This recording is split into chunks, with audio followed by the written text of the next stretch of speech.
going to go ahead. Ready to go. Okay, this is Mayor Pro Tem Ron Ramsey. We're going to have the meeting of the Coalinga City Council for May 21st, 2020. It's at 6 p.m. right now. First of all, I'd like to do the Pledge of Allegiance.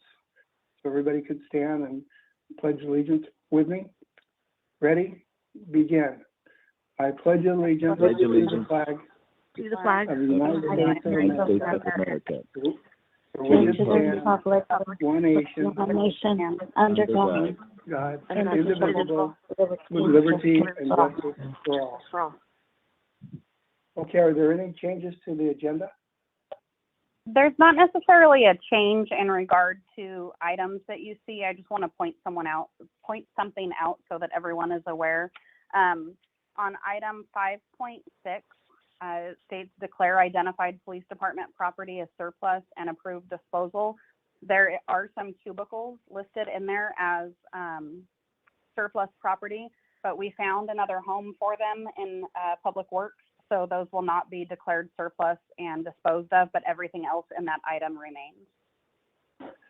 Okay. Okay, the cubicles will be taken out. Okay, were there any more? That's it. Okay, do I have a council vote to approve the agenda? Do I have a motion?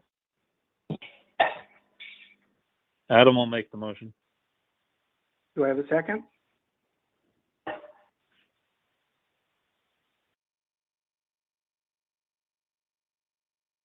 Is everybody still here? Someone has to second or we don't have an agenda.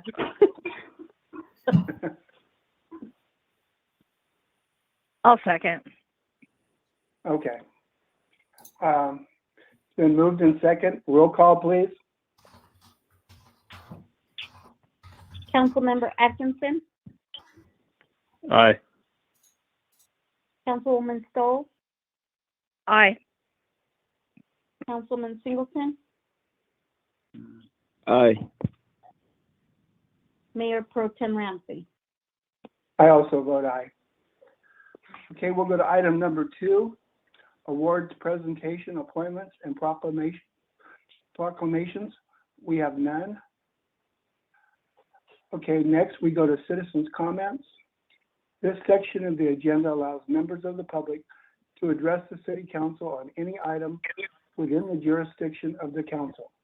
Members of the public, when recognized by the mayor, should come forward to the lectern, identify themselves, and use the microphone. Comments are normally limited to 3 minutes.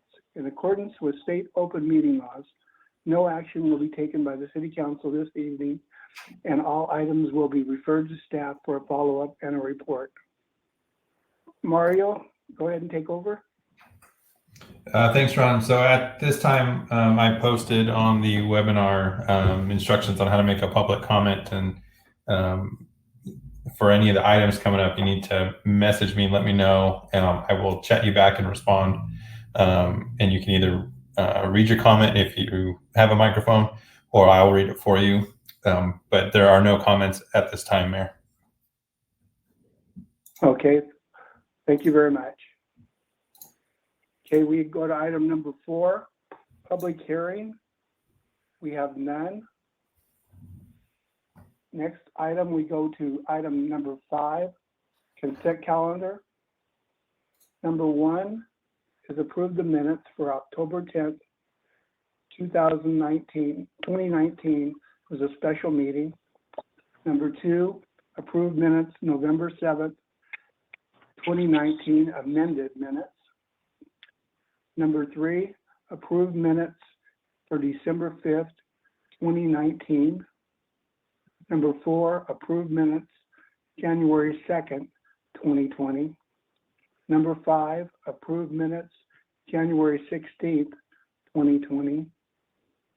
Number 6, declare identified police department property as surplus property and approve disposal. Item number 7, approve Approve the repair of P15 water treatment plant pumps. Number 8, consideration and approval of bid award for medium island landscaping project. Number 9, adopt resolution 3965, establishing a fire reserve pay scale. Number 10, direct city manager to work with Fresno County to establish a COVID-19 testing in Coalinga. Number 11, authorize city manager to execute city engineering task orders for construction engineering, design engineering for the Polk Street Rehabilitation Project, 5th to Elm on 198, funded by the Surplus Transportation Block Grant. Number 12, council authorization to amend the water supply agreement between the city and Pleasant Valley Water Conveyances Partners, LLC. Number 13, Public Works and Utilities Monthly Report for April 2020. Number 14, adopt resolution 3966, approving fire reserve paid job descriptions.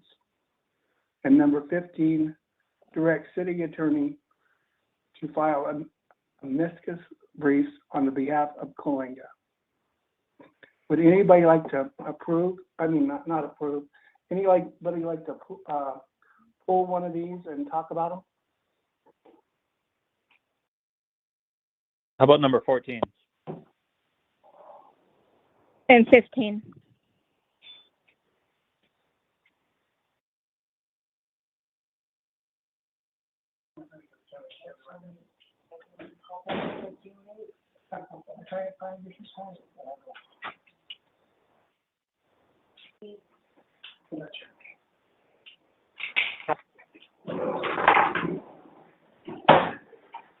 I'm sorry, I had to let Ron in for a second. Hi, guys. Ron's back right now, so they told me to call back in 14 days. I tried it So, 4 times. Mayor Lander and Mayor Pro Tem Ramsey, I'm not sure if you heard the 2 that were pulled so far. So Councilman Atkinson pulled 14 and Councilwoman Stoll pulled 15. Can we also pull number 9, please? Number 9? Yes, sir. Okay. And Mary Jones has a question on number 11. Number 11. Okay. Okay, I'm going to go ahead and let Ron take over now since he's back. So wait a minute until I'm organized here. Okay. Go ahead. Keep going. Oh, okay. Okay, we'll do number 9 first. Establishing a fire reserve pay scale. Councilman Singleton, did you have a specific question about that, or did you want me just to go over it? Yeah, could you go over it, please? Sure. So this item was requested by our fire chief. I believe he is on the call. Dwayne, are you here? Yes, I am here. Okay. So he'll be able to fill in where I can't. But this item, number 9, sort of goes along with the other item that Councilman Atkinson pulled, which is number 14. You can't really approve one and not the other. They both need to either be approved or not be approved. But this item is specifically to establish a pay scale for fire reserves and paid call firefighters, which would be used to augment the full-time staffing that we have and hopefully reduce some overtime and possibly staff another ambulance when we are able to. But I'll stop talking and let Dwayne explain how he sees these working out in the department. Were there any specific questions about this? No. I mean, it's do we have reserve, or we're just going to establish this? So there's no reserve yet? No. The job descriptions for these positions have existed. They were changed in 2015, but they were never tied to a pay scale. And then the positions were frozen, so there wasn't there wasn't any reason to work on it at that time, and it kind of got overlooked. And now we're trying to get these positions going again. So we had to get. There were also, I believe, Marissa, correct me if I'm wrong. There were some changes with the PERS rules on how these positions were supposed to be tied to a pay scale. Is that correct? That is correct. Yes. So CalPERS requires that you have a publicly available and posted pay scale, and it has to meet certain criteria. So they actually had created a template for us to use a while back, and so that's how all of our pay scales are structured. And so this item, which is the pay scale, is a requirement of CalPERS. So if you approve the job descriptions for those positions, they have to have a pay scale tied to them. Okay, so within, go ahead. So, sorry, I don't mean to talk over you. Since No, go these ahead. two go together, can you explain how this is going to help us save money, or can you tell us how much this will cost? These positions are already budgeted, so with the amount that you guys have approved in the past, we will be funding some additional reserve positions. The EMT positions are going to be paid call, which means they'll have there is a residency requirement to be within 20 minutes of the station. So these are people that we could call back on a faster basis to help when there's a shortage. And then the paramedic reserve positions do not have the residency requirement because we don't typically have, paramedics in this area. So the ability to recruit EMTs would be a little bit greater. But basically, it's just to have those people available to come help, when there's a need for it. Even like when one of the guys goes home sick, we'd have the local force here to kind of help keep stuff staffed up. Do you know what we budgeted for this program? Off the top of my head, I believe it was 112,000. Does that sound right, Marissa? I just ran downstairs to grab that because I knew that he was going to ask that. So let me pull it up. Okay. Yes, it's 112,000. And what would happen if we did not approve this today? That 112,000 would not be spent, or would just kind of sit there? Well, we currently have one reserve working, so if you, it technically wouldn't affect his position, but they would just, if you didn't approve the other positions, we wouldn't be able to recruit any additional. So I guess what I'm trying to figure out is, are we going to save money by hiring these people, hiring these reserves? Anytime we use a reserve person instead of paying overtime, it will save money. Okay, and will these reserves only be used to offset overtime? The current plan is to have them pull like one shift a month just to keep them in the station and stay active. And then the backfill would be addition to that. So I guess what I'm saying is the way, if I'm going to vote to approve this, I want to do it based on the fact that we are going to save money on overtime. So if it's going to cost us 120 or whatever the number was, $100,000 to put this program together, what is it going to look like in the savings and overtime? Are we going to have a net savings, or are we not going to? Well, so are we going to save over $100,000 in overtime?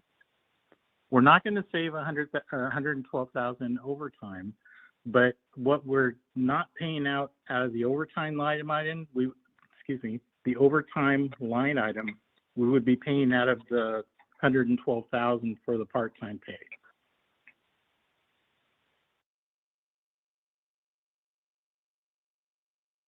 I see.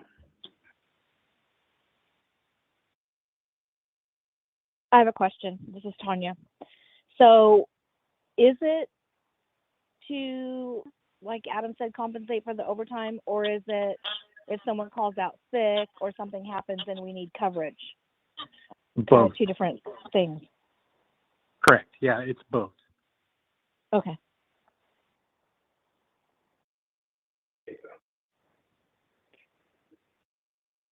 So my if- question was basically Sorry, go ahead, the same Ron. thing. My question was basically the same thing, that this money is not going to be automatically spent. It's only going to be spent when we need those people, right? That's correct. With the Yeah. exception of the one shift a month, because we do have to get them into the station to maintain training and that type of thing. Okay. Okay, thank you. But is the one shift a month for this going to cost 100 and whatever it was? No. 12,000?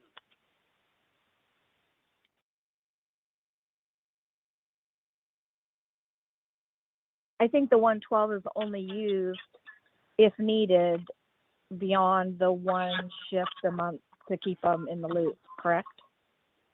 Well, the part-time line item pays for these people, so a little bit of the money is going to be used for their required one shift a month.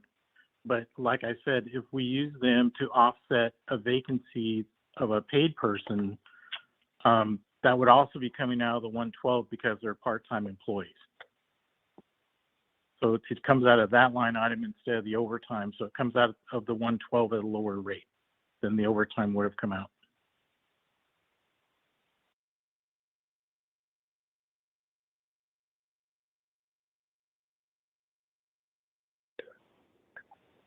Okay. Anybody else got any Sorry. questions on that? Any other I question just on wanted that? to clarify something.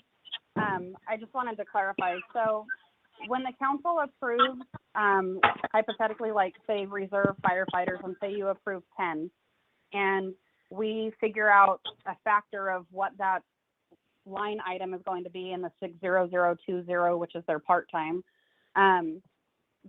that doesn't mean that each person is going to work the same amount of time. So hypothetically, they have 112,000 in there.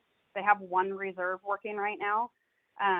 They are expected to stay within that 112,000, whether they have one reserve working and he works up to $112,000, which likely won't happen, but that's a possibility. Or if they have 10 or 20, they still will only stay within that $112,000 cost. So in other words, And the let's- money's there if needed. That's correct. But let's say we don't approve it. Could we use that money to offset some of the shortcomings we're going to have? You could, but it would be not the full amount because you have one, and so as long as that person's still there, that person may work they may only work $4,000 out of the year, or they may work $70,000 out of the year. So with a body in there, it's hard to, they don't have a set work schedule, so it's hard to determine the amount that person costs. And that's Right. why we have a flat dollar amount that they spend. So you could cut it. I mean, you could even approve everything today and say, we don't want 112,000, we want 100,000 even. I mean, you could do whatever you want with it. It's just not, it's not determined by the number of bodies in the position because it's only reserve.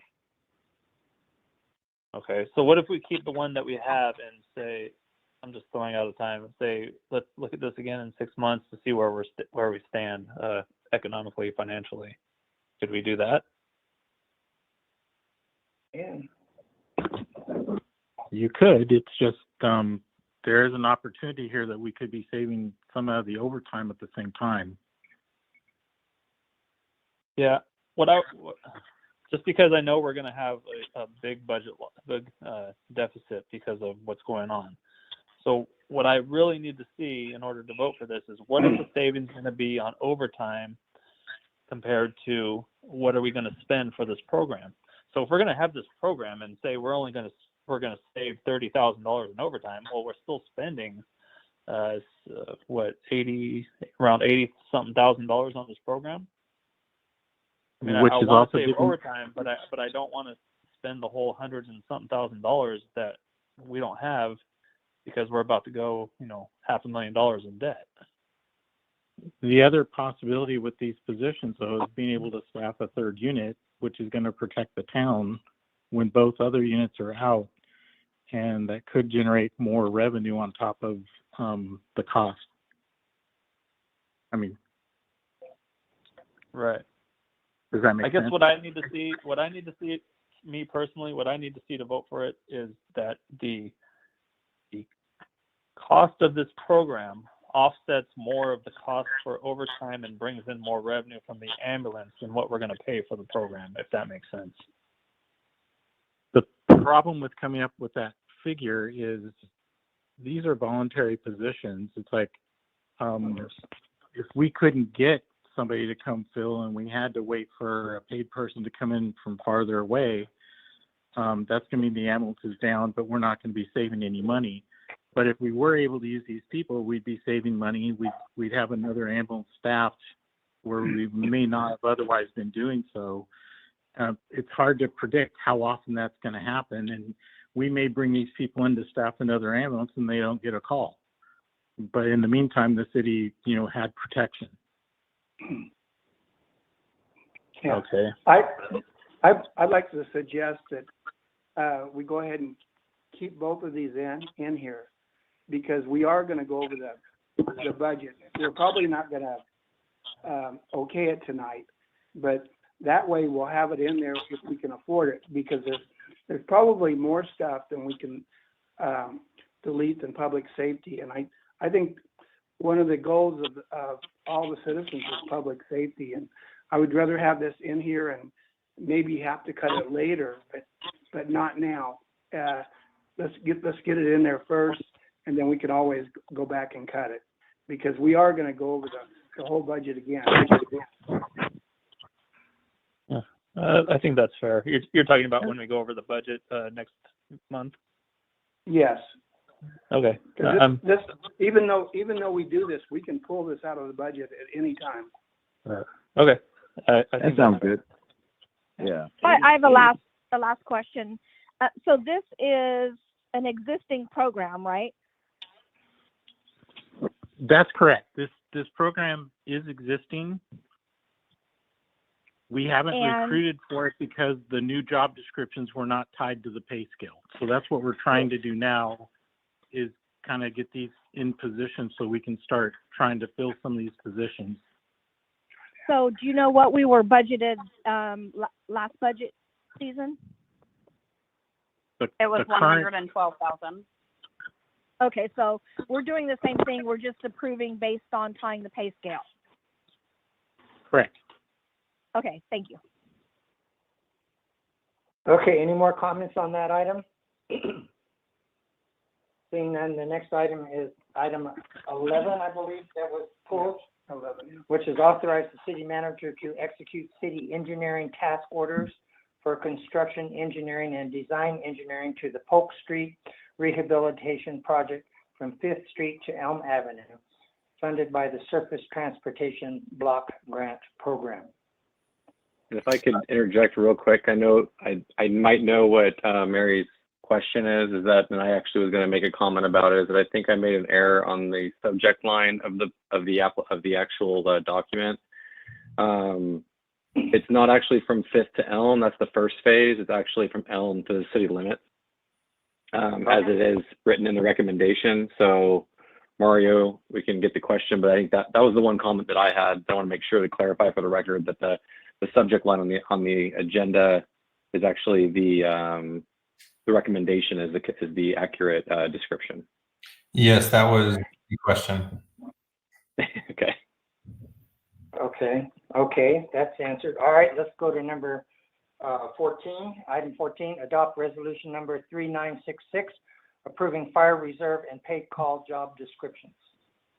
That basically just went with what we were just talking about, so we can go ahead and skip over that one. Okay, anybody else want to address it? Seeing no one. Okay, item 15, which is direct city attorney to file amicus brief on behalf of the city of Coalinga.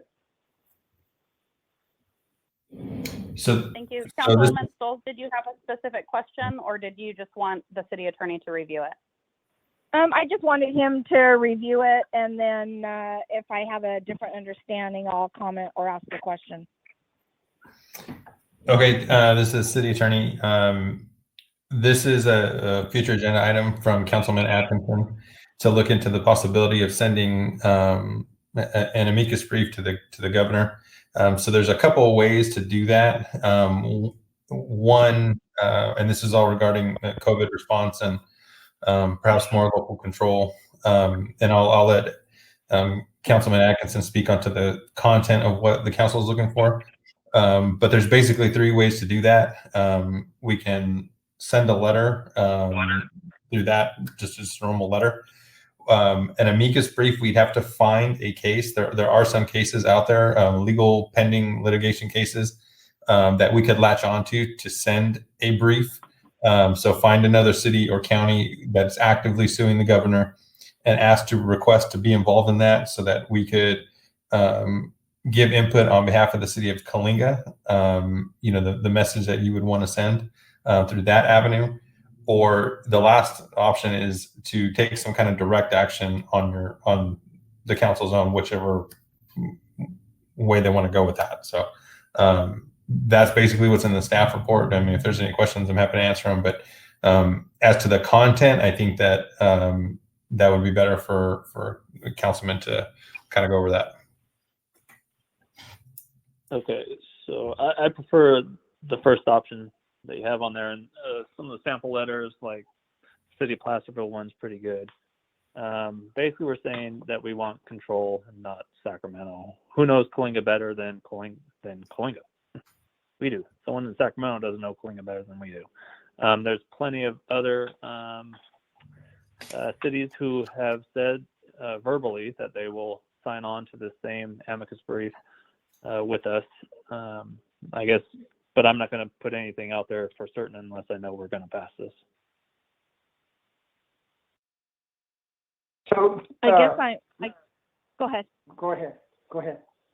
My question was, I guess I'm confused on what's the point. I think the point, if you take a look at the letters that I attached, they're basically asking for more local control, especially in the cases of the rural cities and counties that are not close to each other. Just to persuade the governor as we go through these phases, not just on a county level but on a city level, that we should have some discretion. I think it makes a lot of sense in the case of Coalinga, where you're in Fresno County, which has obviously the city of Fresno, but you guys are not anywhere near Fresno, and so there's no real impact besides travel that Fresno is going to have on Coalinga.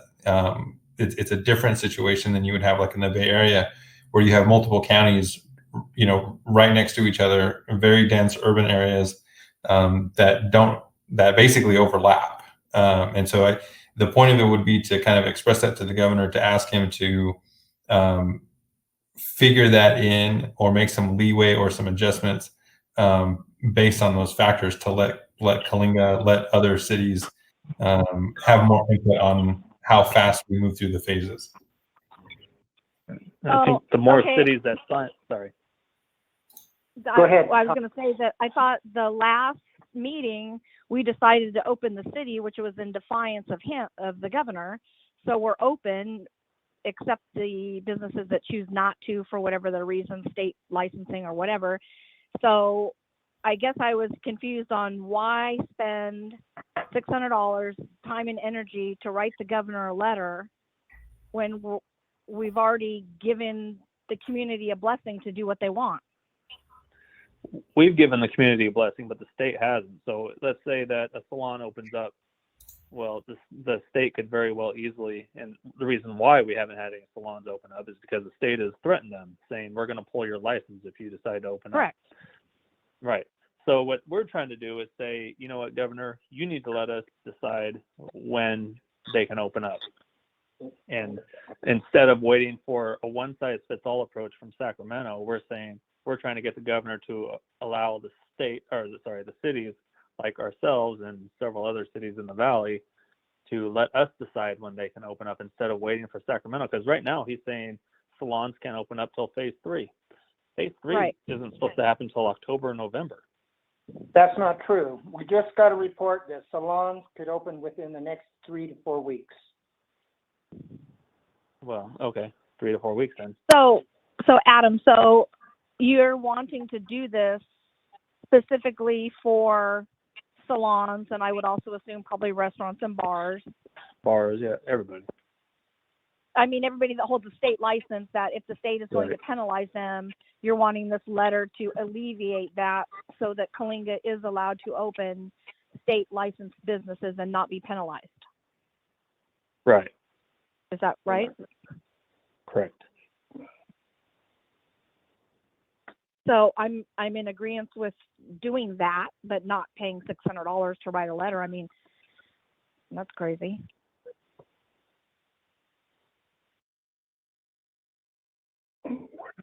Any other comments on that issue? There's something similar through the League of Cities. I believe I sent it to Yes. Marissa asking as a future agenda item, but I didn't see it come up, and this is kind of similar, I think. Yeah, what you guys could do, a suggestion, if you want to take the time to put something together, either through the mayor or Councilman Atkinson or somebody to create a draft, and you guys can get it to Marissa, and she can massage it and get the edits that you guys might want, and then get out the door that way. So I just want to clarify 2 things real quick. So we've already sent 2 different items to the governor asking for local control. We sent the resolution that council approved at the last meeting asking for local control. And we also sent a letter that was sent by the league. And so Councilwoman Stoles had sent that to me as a future agenda item, but I had already received it from the league asking the city to send it. And so the mayor had signed it and we sent it off right before that. So we've already sent 2 documents asking for local control to the governor, that one was a letter and one was a resolution. So just in my opinion, we could send another letter if that's what you want to do. But I think that Councilman Atkinson's initial idea was to send something that maybe had a little bit more influence than just a letter or a resolution. Right, because it's going to be attached to another lawsuit, right? The Well, brief I'm quite would be, sure- that's my understanding from the city attorney. Right. So if you want us to actually file an amicus brief, we need to find another lawsuit. I haven't spent. I generally know there are some, but I haven't spent much time looking at the specific issues of what's out there because it hasn't been, something that directly applied to Coalinga to this point. Right. I mean, there's several out there. I just think that the more cities sign on to it, the more pressure it's going to put on the governor to lift some of his restrictions. Well, basically, we have released, the city has released all restrictions, but it just says at the end of all the rules and regulations, those who could be penalized were doing so at their own risk. So that's basically up to the persons who own a salon or the bar or whatever.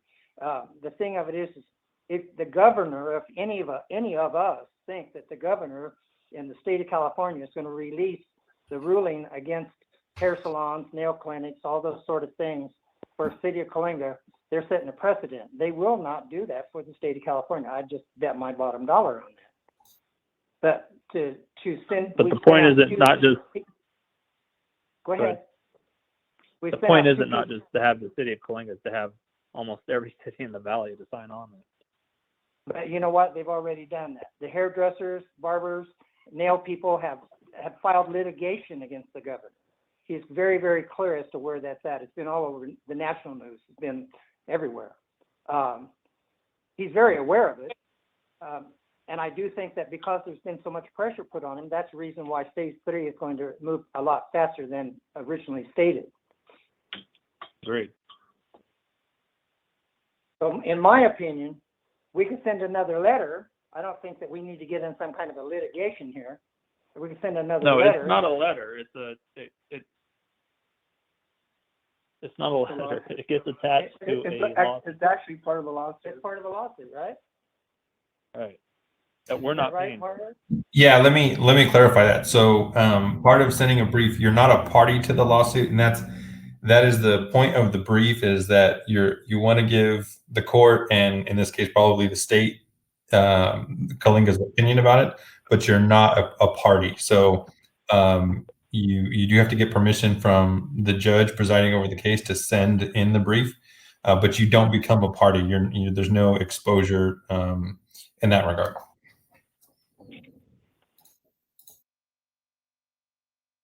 Any other comments on that issue?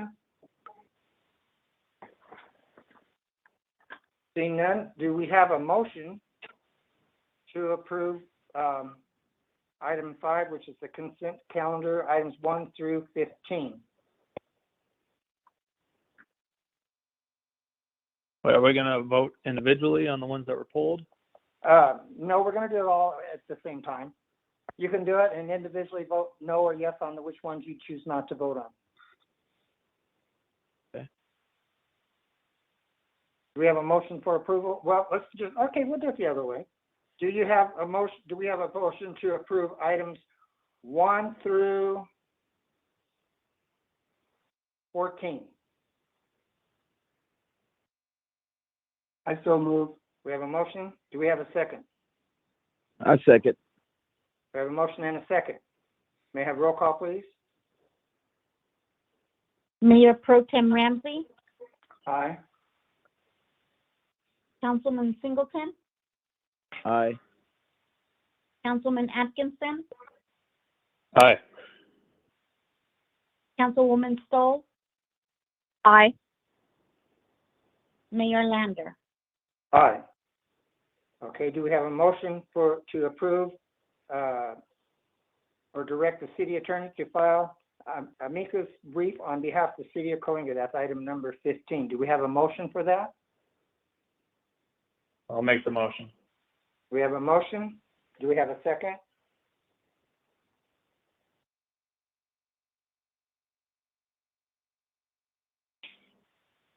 One more time. Do we have a second on that motion?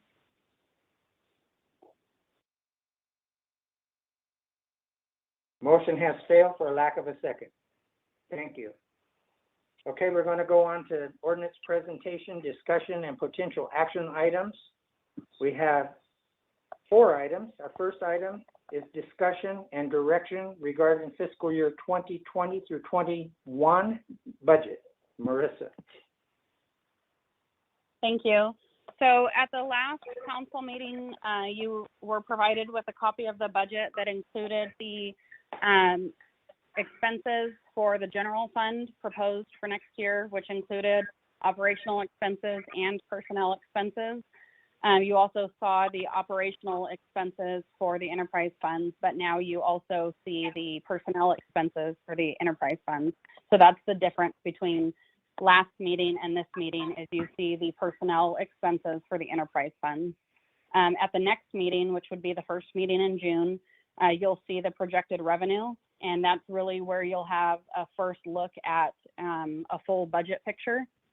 I will tell you that the expenses that you have been shown, as I said at last meeting, they sort of are what they are. We've cut operational expenses as much as we could. The personnel costs are what they are based on the staff that you have. So there were health insurance premium increases, CalPERS rate increases, as well as unfunded liability increases. And so those are all reflected there. And so the only thing to really cut, if you wanted to cut when we get to that point, is your costs are what they are with the personnel that you have. And there is the half of a year of a deputy fire chief and a half of a year of the 3 additional firefighter paramedics, which were one of your Measure J priorities. When you declared your priorities, you didn't have a specific time frame of when within the 10 years of the Measure J revenue you would institute those positions, but they are included in the budget for January 1st of 2021 anticipated start date. So that's sort of the flexibility you would have if you wanted to make cuts without touching personnel. But I just want to stress, we're not focused on the revenue projections today because we don't even have those numbers for you. That'll be the first meeting in June. But we are looking at a general fund budget deficit for next year. And so I just want you to have that in your mind. Initially, it was about $585,000. I spoke with Jasmine, our finance director today, and she was able to make some further adjustments, and now it's closer to $385,000. And as staff, we're going to come to you at the next council meeting with the budget with some recommended changes. But I just want you to have fresh in your mind that we're probably going to be at the point where you have really three options: either adopt a budget with a deficit, which we would not recommend. The second would be to cut expenses, and the third would be to find additional revenue. So I'll take any questions if you have questions about specific line items on the budget, but I think that the more like hands-on approach would really be best at the next meeting when you're able to see the full budget picture once those revenue numbers are plugged in. Council, any thoughts or comments on that? I think Mayor Pro Tem Ramsey's right. We'll just, kind of really go over it next month when we go into it. Can you just explain real quick why, I know people have said something on Facebook, why administration has doubled? Yes. So we've been telling the council for quite some time, and I'm sure it's even stated in public council meetings, but the former RDA is going away. It's been gone, but we've had the successor agency, and we've been able to allocate funds and administration costs for the wind down of the program, and those funds are going away. So for administration, there's minimal cost there for increases to health insurance and CalPERS because the administration portion of the budget has minimal allocations for bodies. However, the city clerk's position had a large allocation to the RDA fund, and now that it's going away, it has to be absorbed into the general fund. When do you anticipate that will be dissolved? That's a question for Jasmine. It's not completely dissolved. We will continue to submit for an admin allowance. So in the previous years, the city was asking for a full $250,000 admin allowance allocation. But as the activities of the former redevelopment agency are dwindling down and the sale of the properties are dwindling down to fairly nothing, it was that requesting that $250,000 admin allowance was not justifiable or would not have passed by the Fresno County Oversight Board. They did warn us in the previous year that that is to come, and we need to really take a hard look at as we sell those properties, the actual justification of the activities attached and associated with the former redevelopment agency are dwindling down. Any other comments on that issue? So I would like to, well, we can't do it because of this social distancing, but in past times, we've had a roundtable workshop. And I know you want to get this thing done before that's released. But it would be nice if we could just have a meeting just specifically for that. So we could go line item by line item if necessary to see what we can cut. What does the council think about that? I think we're going to have to do that myself. Yeah. I really think we need to do that. So for when we get to a future agenda item, let's one of us set up a time or do a future agenda item that we can do a special meeting just for that, if that's agreeable to everyone. I'm fine with it. Agreed. I'm fine. Ray? Yes, I agree. Tanya? I agree. Okay, so, I think that would be the most beneficial way to resolve a lot of the issues, especially having to make cuts.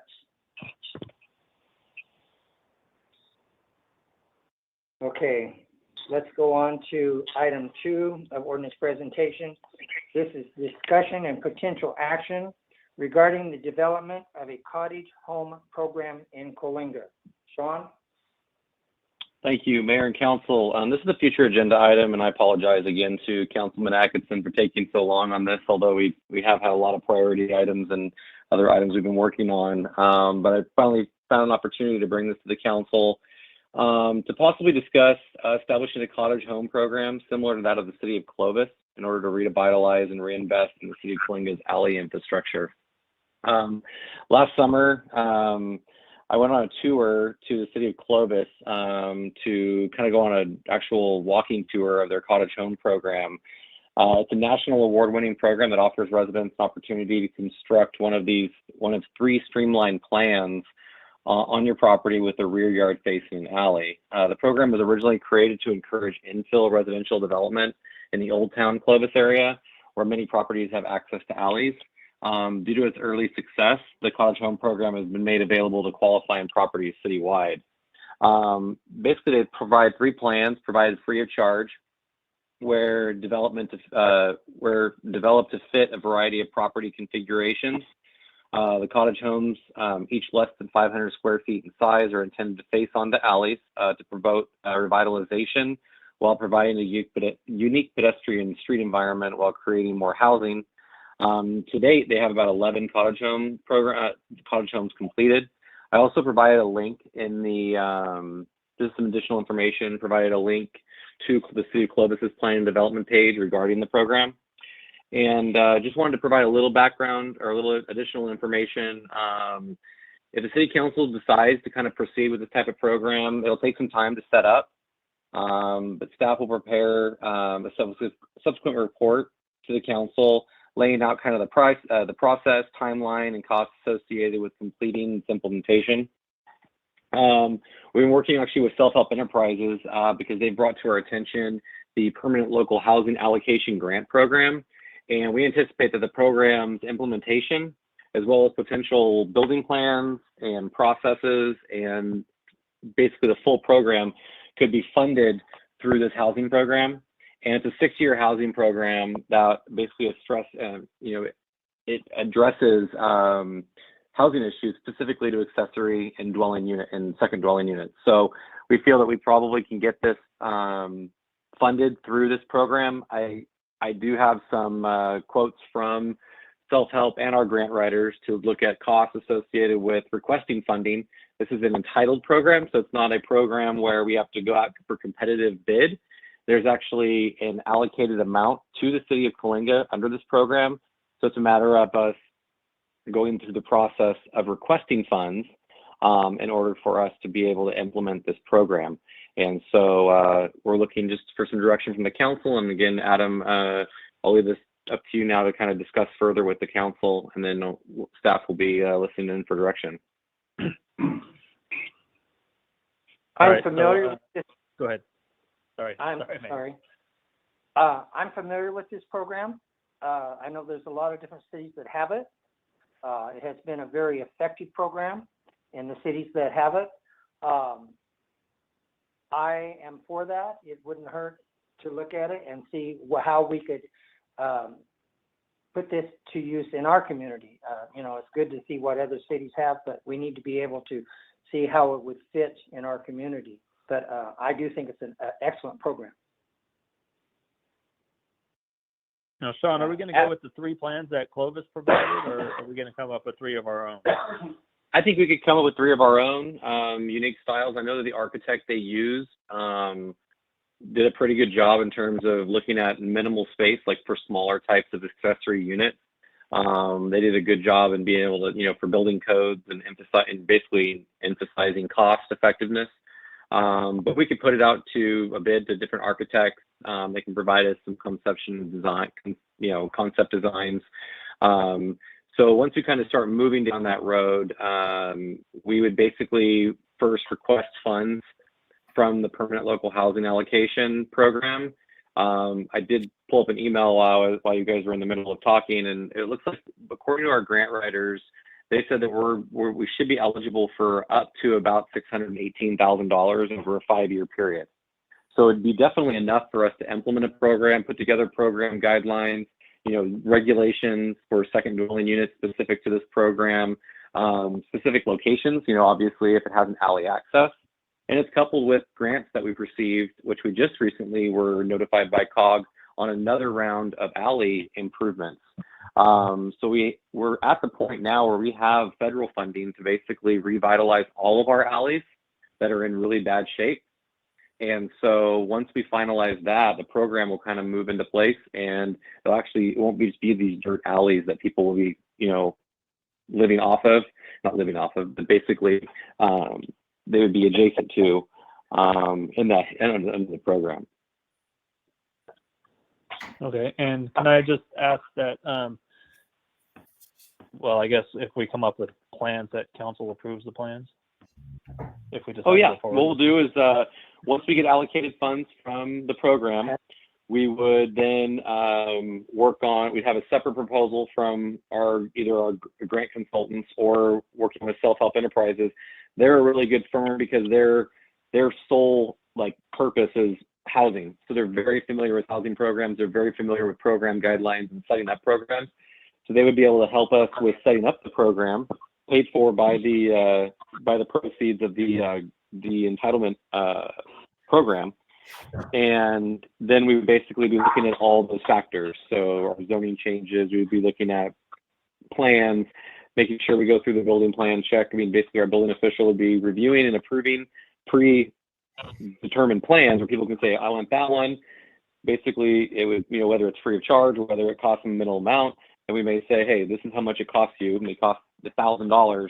And you're going to have a set of plans. You're going to have a building, you know how to build, and all you have to do is get it out to bid, and they can get local contractors to build them. So, but the bottom line, Adam, is that it will come before the council once the plans are put together, so that we will have an opportunity to say yay, nay, we like this or don't like that. Correct, Sean? For sure. Yeah, we'll bring that to you guys, the whole program, everything to you guys for approval, so the council can approve the entire package. Very good. All sounds good to me. Mayor, So bear with me on time. This is the city attorney. I'm glad to hear about Sean, I'm glad to hear about the alleys. I know one that really desperately needs help. Yes, we just got awarded another about $700,000 in CMAQ funds for another round of alleys. So we've got 2 rounds of alleys that we're in the process of designing right now. Perfect. Mayor, there's a public other- comment from Mrs. Jones. She's asking, how does this work with zoning and expectations of a neighborhood? Would this not cause a greater density in neighborhoods? Great question, Sean. Well, the state of California requires local jurisdictions to provide for second dwelling units. So it'd be contrary to state law. It obviously would increase density, but the program's designed to be able to provide more affordable housing. And it may be a unique group of folks based on the size of the housing. So they're not like multiple bedroom houses. They're basically, single bedroom, efficiency apartments. They're about 500 square feet. There are, I think Clovis has one that might be 2 bedroom. That's like kind of a 2-story kind of thing that they have. They have 3 different plans. The plans are very nice, and they don't have major impacts in terms of sewer or water. Clovis does not charge impact fees for these types of units. Just basic water and sewer connection fees, because they're tied to the existing residents. They don't have their own separate connections because they can't be sold separately. And homeowners have the right to build a second structure, home, whatever, on their property, don't they? They do, yeah. As long as they meet certain criteria. But yes, because state law has definitely allowed for that to occur. Depends on zoning. Any other comments or questions on that issue? Just Ms. Jones has 2 other comments. She's asking then, is the zoning irrelevant? And she's saying she doesn't have an alley, so it won't affect her, but she does own property, and it wouldn't make her very happy. Okay. Any other comments? Just put it in. Okay. Seeing none. So, council, do you want to have Sean pursue this issue? If you do, say yes. If not, I say yes. I'll make the motion. We got a motion. Do we have a second? Ron I'll made that second. Okay. All in favor, say aye. Aye. I Aye. also vote aye. Okay, we're gonna go to item 3, discussion, direction, and potential action regarding preparation of an ordinance to allow for an additional retail cannabis facility with on-site consumption, which is known as a consumption lounge, and further consider negotiating a development agreement with Claremont Capital Partners in order to facilitate the development and or use of the property as a medical or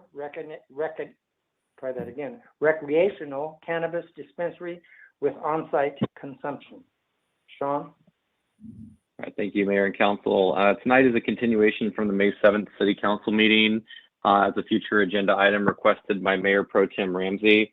I won't go through all of the staff report, as some of it is similar from the previous meeting. However, there is some additional information that staff has provided in this report at the request of Councilman Stoltz. And I apologize if there's someone else that asked for additional information, but there has been an added draft development agreement to this report, as well as discussed in the previous report.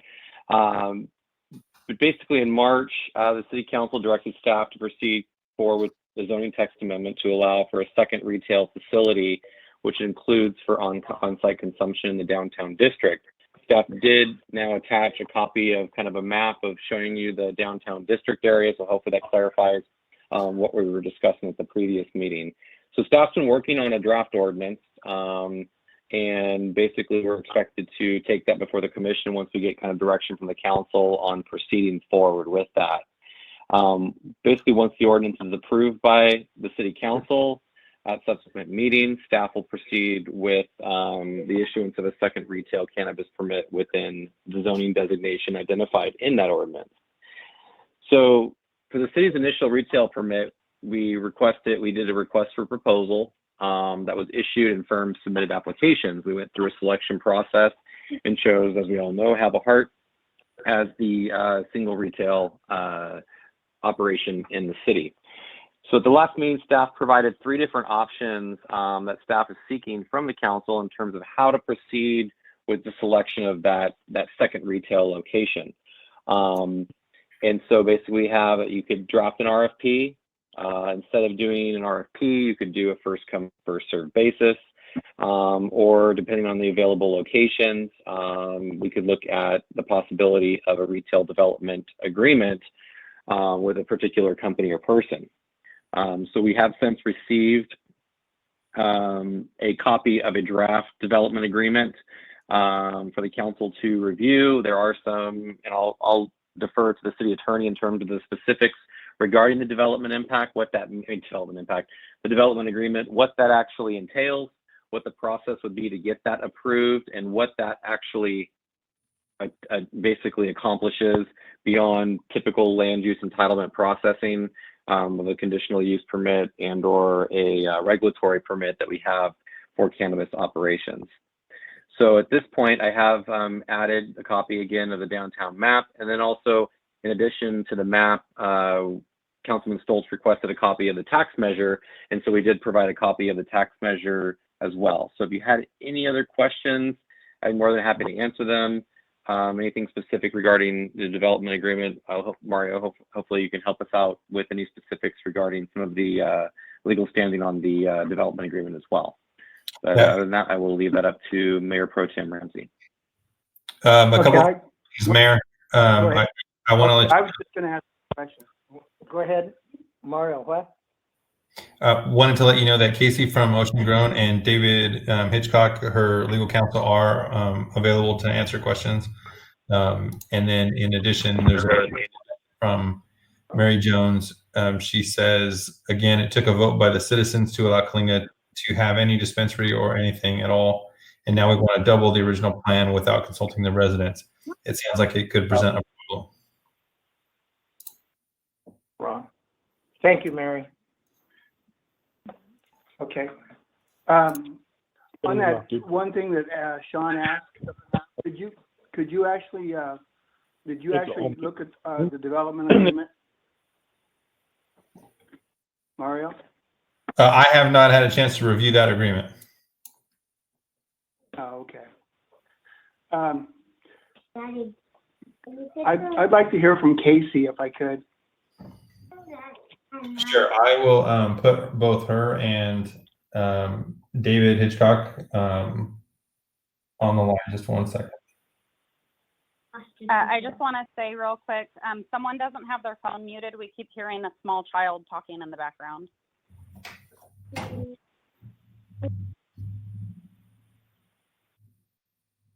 Casey, are you available?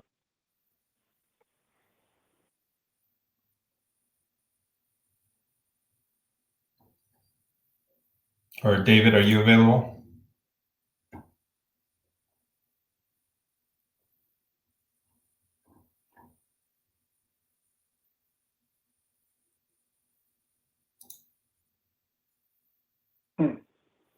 Okay. Any, till he comes on, council members, do you have any comments? Sure. So with this, are they going to be taxed the same? Is it taxed just like the dispensary, Sean? To my understanding, that would be the case. Yes, it would be on your gross receipts tax. 10%. Basically, it would be treated exactly the same, unless under a development agreement it's negotiated differently. So I'm not aware of any changes in the tax rate. That's what a lot of cannabis companies did early. Our cities did, or still are doing in some senses, is that they would negotiate a development agreement, and then they would negotiate the taxes, and that's how they did it when they didn't have a tax measure available. With us having a tax measure in place, it would just be the 10% gross receipts. Okay. Right. The taxes would be the same because Mary was right. We did vote, and the only thing we can't change is the tax. As far as I think is that right, Mario? Correct. You cannot increase the tax beyond what the voters originally voted on. But you have reduced it in the past, but the number of dispensaries could be changed. Okay, thank you. Darren, are you available?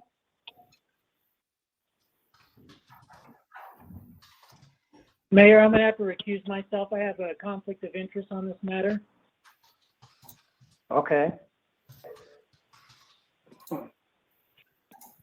Okay. Just looking at, have you guys all been able to go over the development agreement and stuff? I have. I think it's pretty good. I think we're heading into a huge budget shortfall after we spent so long trying to get out of debt that we need to find ways to increase revenue to the city. And I think part of the way that we do that is to make ourselves attractive to all new businesses and bring in new businesses. I think this is part of the way that we help close some of that gap that's going to be in our budget shortfall. Long-term viability for a business of this kind, cannabis in particular, I think a consumption lounge is much better long-term than a strict dispensary. If we look at where things are going, I believe that these consumption lounges are going to end up being no different than what we have as bars now. So are we going to lose out on the revenue now, or are we going to be the leader in the valley once again and bring something like this to the valley and try and be the first ones to do so? That's what I think we should do. Yeah, I've heard that other cities are actually trying to do the same thing we're doing too. So that's why we're bringing it up, and we've got some that want to come in. So right. But are we going? I think we've got to be selective too on to a point because we were kind of selective when we first started this, and we have gotten good companies because of all the rules and stuff we put in here. So I think we should stay with kind of what we've been doing. So I was looking at the options again, And I still like number 3 myself, but I don't know what anybody else likes on there. Tell me again what number 3 is. Is that the development agreement one? It depends Yeah. on the availability of location, which could accommodate a retail location with a consumption lounge. If the council could direct staff to seek out a cannabis company and develop a retail agreement, a development agreement, which we have with a particular company or persons. Right. I agree with that. I think the quicker we get on this, the better, the more revenue we're going to generate for the city. If we take our time with this, we're going to lose out on time, which is going to be our biggest enemy, and give that revenue to some other city. I agree. Any other comments from the council? Yeah, Actually, but I have for a me, question. Oh, go ahead, Ray. no, go ahead, Tanya. My question was, if we approve this tonight, what's the turnaround time? If I don't think, and Mario, you may have to correct me, I did kind of browse through the development agreement just to kind of see what was in there. And it looks like the development agreement would have to go through public hearings, and it's subject to CEQA. So I'm correct me if I'm wrong, but we may have to look at going, basically if the council gives direction to go this direction, we would basically negotiate on behalf of the city and bring a development agreement back to the council for approval after a noticed public hearing, based on what I saw in the development agreement itself. Ray? Yeah, for me, I'm just not in on the on-site consumption thing. I understand it's going to generate revenue and all those things, but I'm just not sold on that one. Even though the citizens did agree to one retail, but they never agreed to the consumption. The on-site consumption is the thing. Okay. Personally, I think that you have evolved enough over the last few years that they would be totally fine with it. I know, can anybody confirm, did Lemoore and Hanford approve consumption lounges? I can say that the city manager in Lemoore has told me that they do have a consumption lounge coming to their downtown area very soon. We share the same law firm for city attorneys with the city of Hanford, so Mario may be able to say if a consumption lounge is coming to Hanford, but that was my understanding. I think that is the intent. I don't know of any solid plans to do that yet, but I believe that's the talk. Yeah, I just think if we're not going to be part of the future, we're not going to be part of the wave of the future, we're going to lose out on a whole lot of money, a whole lot of revenue. We're already talking about, losing $500,000 in revenue. Well, how are we going to make that up? Do we really want to lay off fire, police, or whoever? And this is a way that we can help close the gap in lost revenue. I agree. Sorry, and I think as a council, we did say too that if we're going to get into this, we're going to get into it all the way and support our businesses that we have here now and do what we have to do. So yeah, I think we should lead the way in this. I think we should try and be the first ones in the valley to open, just like we were with cannabis. There were a lot of concerns with cannabis regarding crime, many other things that might have happened. None of it has happened. I think the people of Coalinga are a lot more comfortable with cannabis than they were before it came to town. I think that overall they would support something like this in general. I just think if we're not going to go through with this, we are going to lose out on a lot of revenue. We are going to have much harder time trying to pay our fire and police than we would if we did not go through with this. Mario, could you see if you could get Casey back on? Try it one more time. Yeah, I'm gonna have her call me and patch it through that way. David Hitchcock, I can see him logged on. David, can you speak? Can we hear you? Yeah, I'm here. Can you hear me? Yes. I don't know if you have anything to present, but you could do that now if you like. No, we prepared the development agreement along the lines of what was requested. I think some preliminary conversations with staff, and then my client asked me to put this development agreement together, and we submitted it a little over a week ago, my only additional comment is that I'm pleased the council is reviewing it now. I think, if Casey's on the line or can join us, I'm sure she would say that we'd love you to take action on this tonight if that is at all possible. This is Marissa. I think I may have found a way to bring Casey in. So if she wants to try speaking, let me know if you can hear her. Good evening, council. We can hear you. Great. So sorry. I was trying to log in I was trying to speak through my computer and also through my cell phone. I appreciate considering the development agreement as to what we're planning on doing in the city of Coalinga.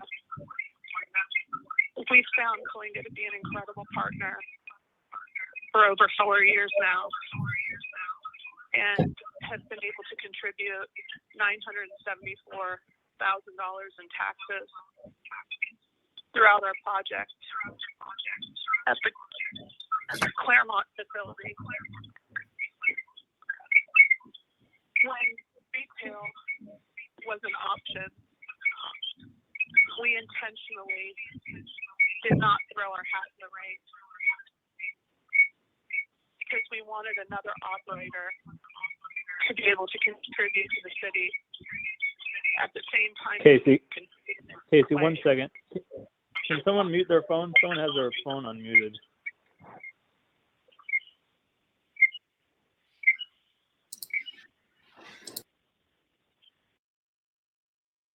All right, Casey, go for it. Without my computer on. Let me try to turn it up just a bit.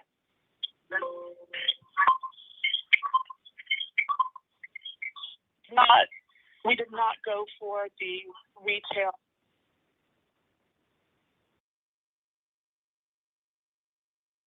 operator would be able to contribute a significant amount of taxes.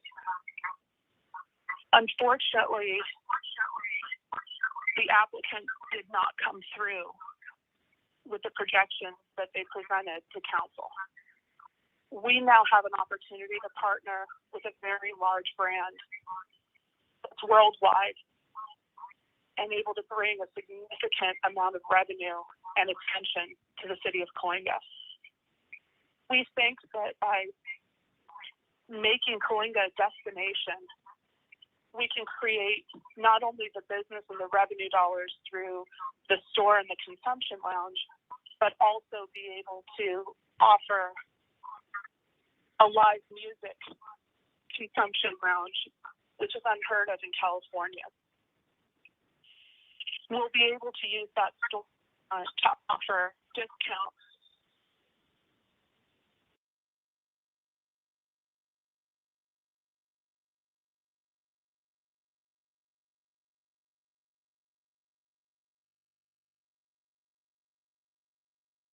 Are you there?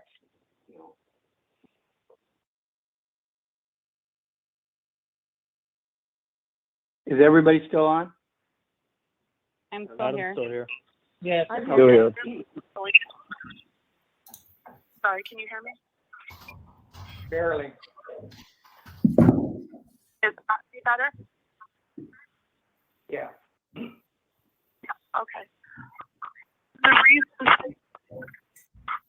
the request for immediate action has to do with the opportunities that this partner has in other cities that are close to Coalinga. If we don't take action soon, we could lose this opportunity. I'd like you to think about what we've done for the city, our strong partnership, and who we are when making this decision. The consumption lounge is not something that we take lightly, and I appreciate that Councilman Singleton has concerns regarding the consumption lounge. But after doing an immense amount of research, most people who consume cannabis often do it in their vehicles within 10 minutes of making the purchase in the store. That puts someone who is under the influence on the road. Coalinga is located in an area that many people will drive to in order to pick up the product that they're looking for. We believe that a consumption lounge is similar to a bar, where someone may walk in, order a beer, order a burger, watch the game, and then get in their car to drive home. Instead of that person who pulls over, walks into a liquor store, gets a tall can, and drinks it on their way home. We actually believe that a consumption lounge is a safe place to medicate. It also allows for the staff to keep their eyes on that patron the same way a bartender would watch how many drinks a consumer takes within an hour's time. This lounge is going to be beautiful. It's about 1,500 square feet where someone can relax. We're planning on having local businesses like the Salty Pickle have menus on the tables where a local business will be able to bring over a sandwich. You can have a cup of coffee. You can consume your cannabis, and all in a safe environment that's legal. Some people don't want to consume cannabis at home in front of their children. Some people don't want to consume cannabis hidden in their car. Times are changing, and Coalinga put its neck out and took the first step initially with us and allowed cannabis. They were the first in Fresno County, the first in the Central Valley to put their neck out. I want to see Coalinga benefit and reap the rewards that come along with the taxation of our industry and be first once again. I would never, ever put this city at risk. I have strong relationships here and want to protect Coalinga with everything in me. I had a long conversation with the police chief this morning and went over his concerns and feel as though all of those can be addressed through design. And we are 100% committed to making sure that the police chief works on the security plan with us so that the community feels comfortable. I'm open for any questions. I'm sorry it took so long.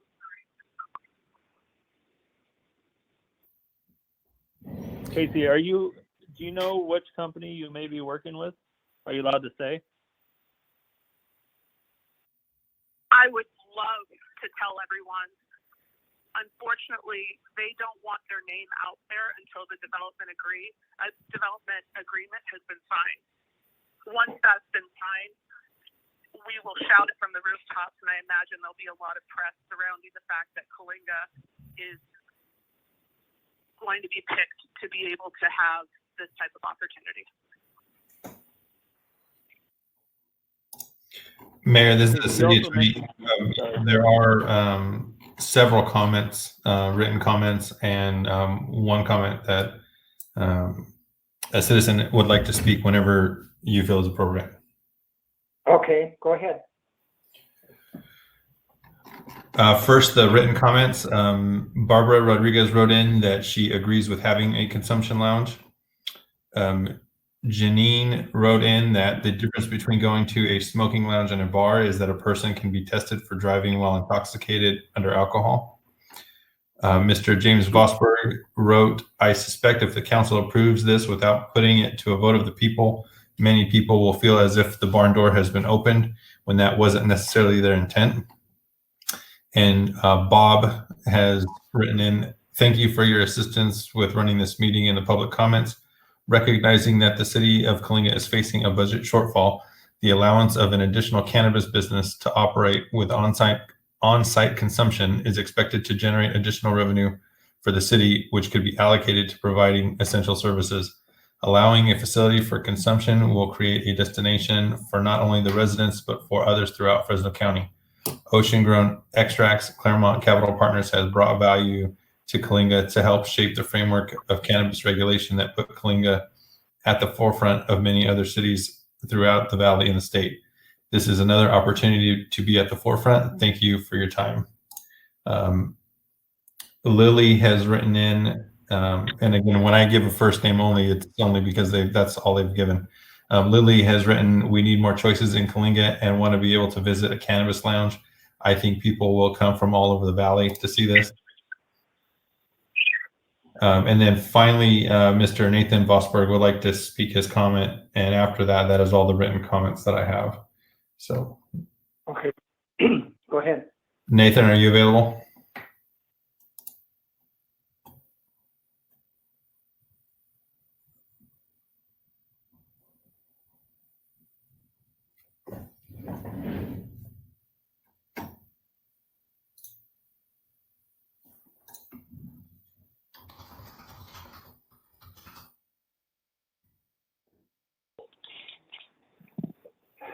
Okay, you know what we'll do? Is he not on there? Is he coming on? He's here. Hang on a second.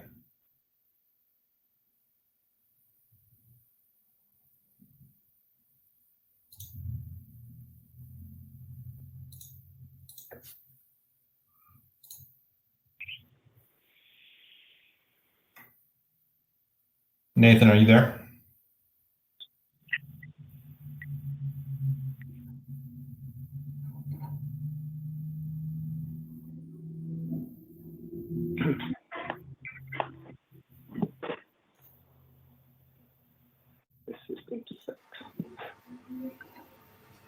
Can you hear me?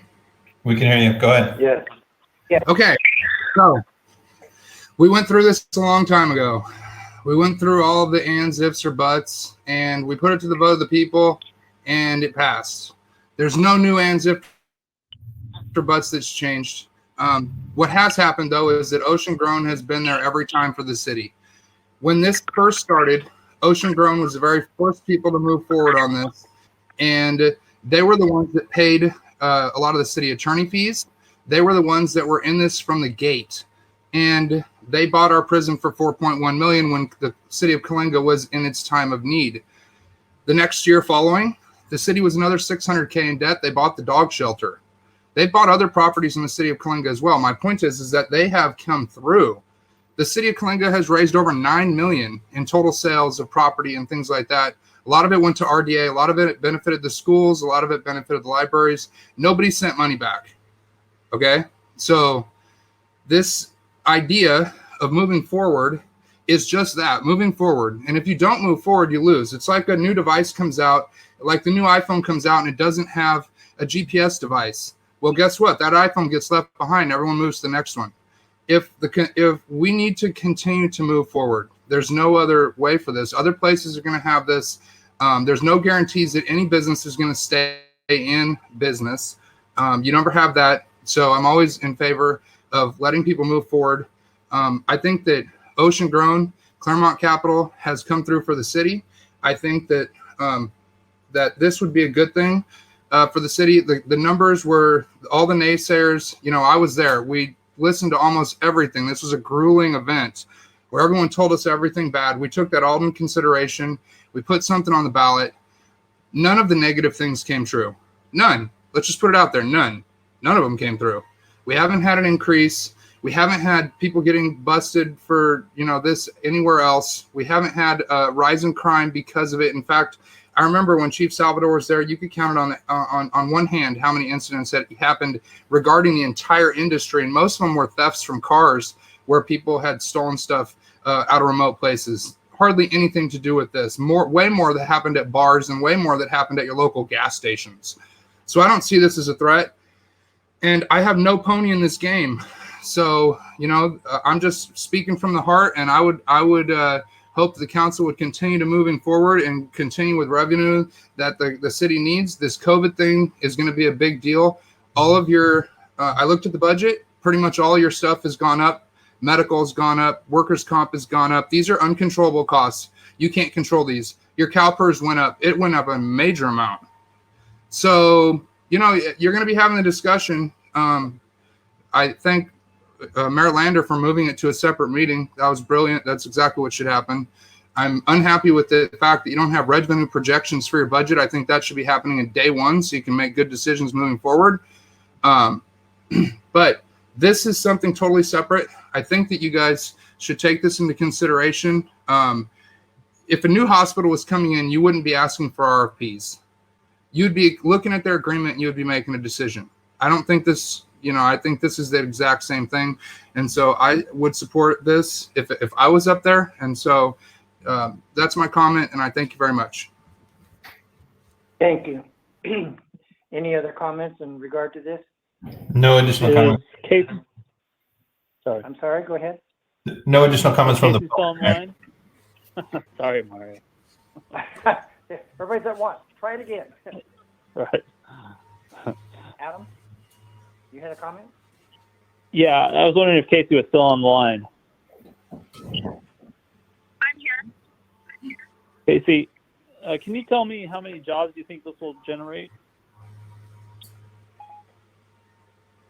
We currently are employing 53 employees with full benefits, 75% of their benefits at Claremont, and we anticipate that the retail store and lounge will bring another 23 full-time jobs with benefits.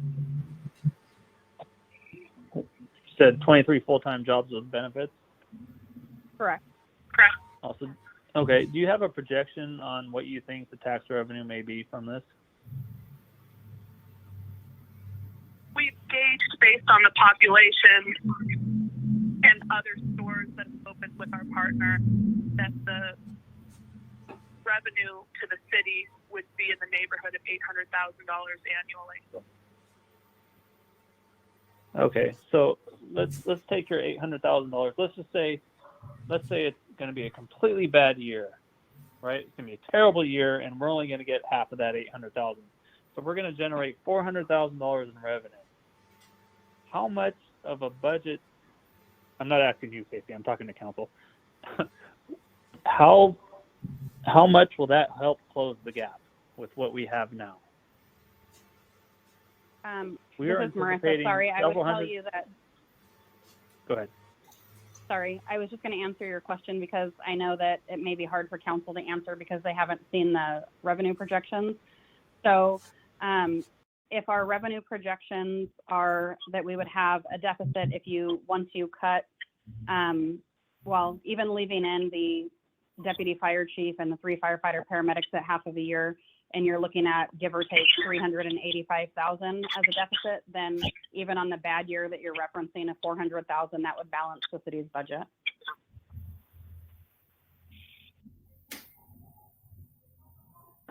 Okay, and when we look at our overall, what we've made from because we have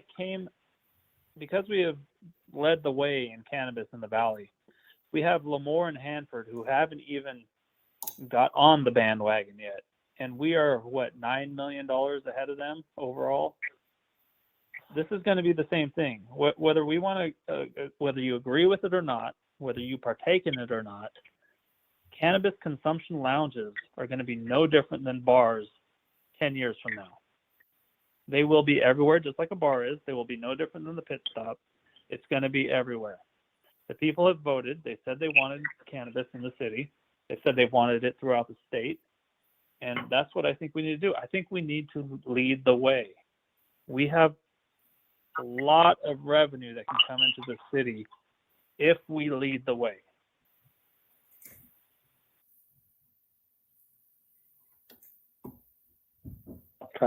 Any other comments? I was on mute there, sorry. Seeing none.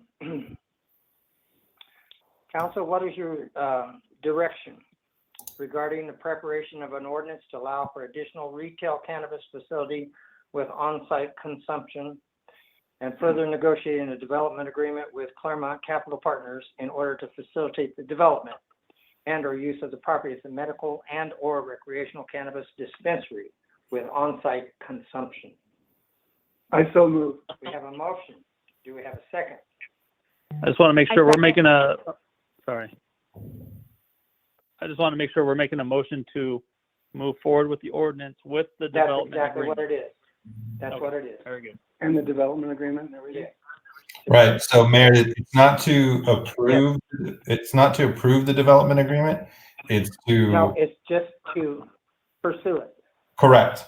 correct? It's to put something together to continue on with it, correct? Yes. Okay.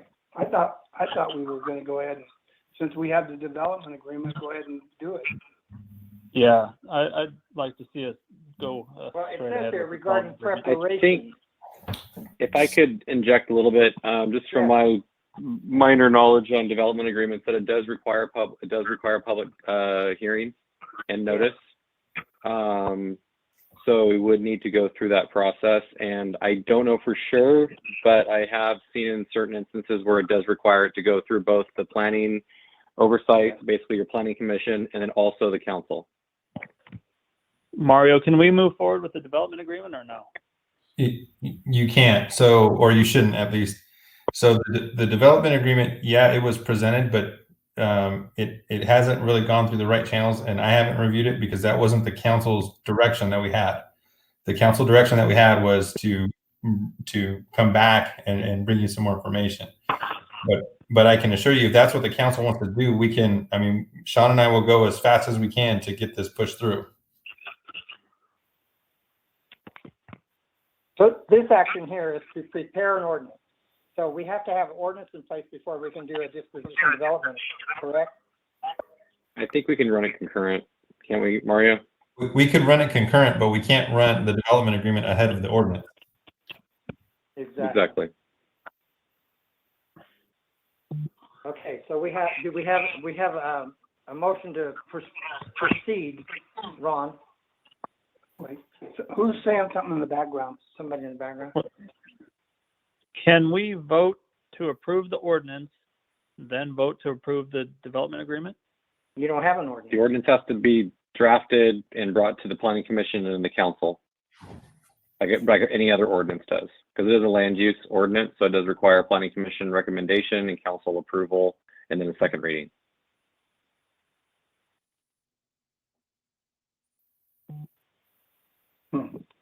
Okay, so let's go back. So we have direction to move forward, correct, Ron? I would like to hear from Casey one more time. What she has to say on this. 'Cause I don't want to mess her up on anything. Go ahead, Casey. Or her lawyer? Hello, council. It's my understanding that you can vote for the discussion first and then an approval on this development agreement. We worked hard on it and did our research and presented it within the deadline so that it could be considered today for a vote.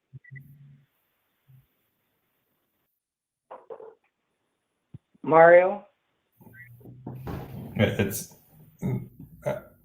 I appreciate that opinion, but that's not correct. So what the council instructed us to do last time was to come back to them and bring these options. Now, the applicant has submitted the development agreement. They did that on their own. So now that we have something, we can move forward with that as long as we also approve the ordinance. But it's not even on the agenda for approval of the item of the development agreement. So I think, Mario, if I can just clarify, I think that was the intent. So Mayor Pro Tem Ramsey had submitted the development agreement asking for it to be placed on the agenda for consideration. And so he sent that in as a future agenda item by the council deadline to request items. And so because it was listed on there as an option for number 3, I think that's why the understanding was that they could take action on it tonight. Yeah. Even then, you'd still have to you have to have the ordinance going forward. to have ordinance in place. I mean, it's not, you can give the direction to advance the ordinance and for us to work on that agreement. I mean, you're still going to have time. The ordinance itself is going to take, I don't know how long, Sean. I mean, 60 days. 3 meetings. Although the ordinance I pretty much have ready to go. So I mean, we can get that. We can notice it pretty soon and get that on an agenda for the Planning Commission. Let's see, their next meeting is June 9th. We can get it on the June 9th agenda. Is the lawyer still on? Not our city attorney, the other one?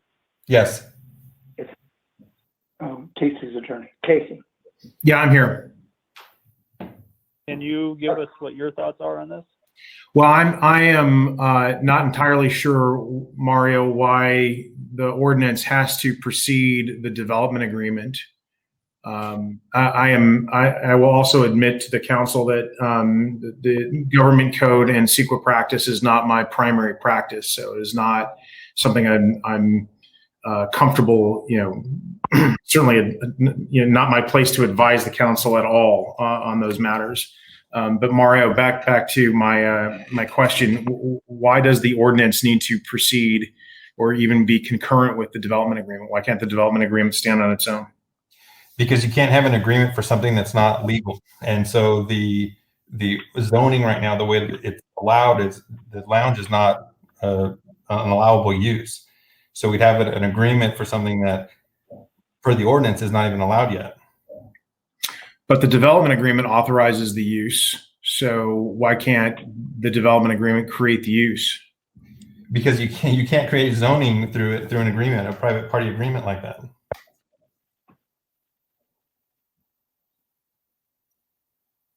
Yeah, and not my understanding of the process with development agreements, but again, respectfully to the council, I'm not the council's attorney.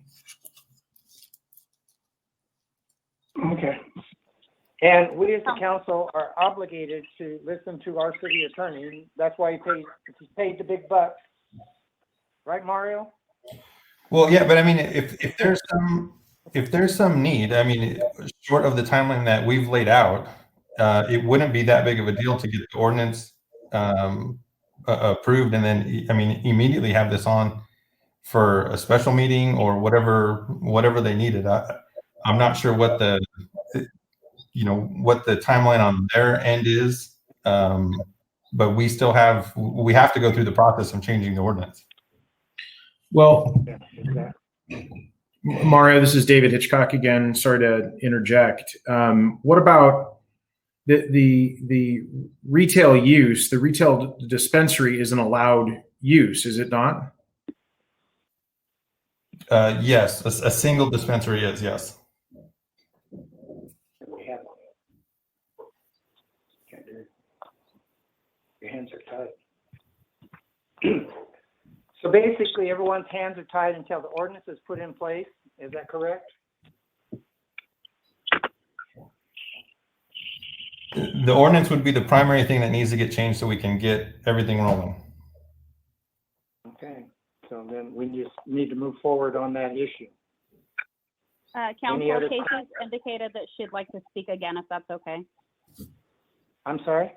Casey Okay, has indicated that she would like to speak, if that's okay. Yes.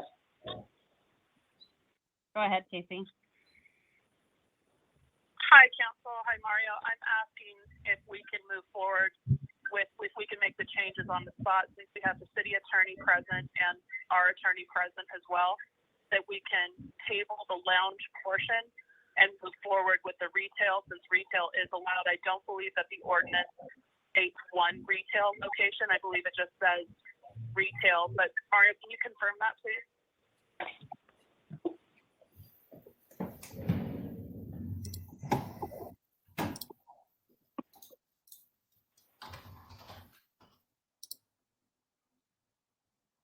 Mario, did you hear that? Yeah, Sean, do you happen to have that in front of you? I'll pull it up, but Sean may have it. What do you need? I do have the. Council, I don't need to be so pushy, but my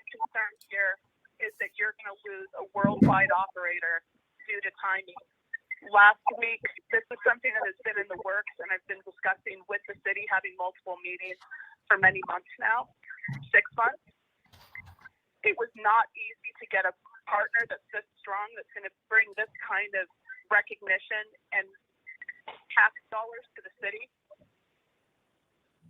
We could potentially lose them. We thought we were going to have a vote last week. Like I said, our attorneys worked overtime in order to get this put together to meet the deadline for the agenda, which was last Wednesday. We turned all this language and everything in hopes that both Sean and Mario would have a chance to review it prior to the meeting today. So I can't stress enough that there's a chance that we may lose this opportunity because we've strung this other partner along for so long.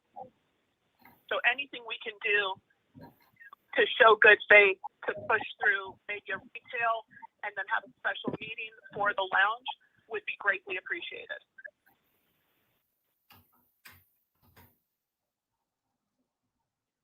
What is the process for approving an ordinance? How long does it actually take, John?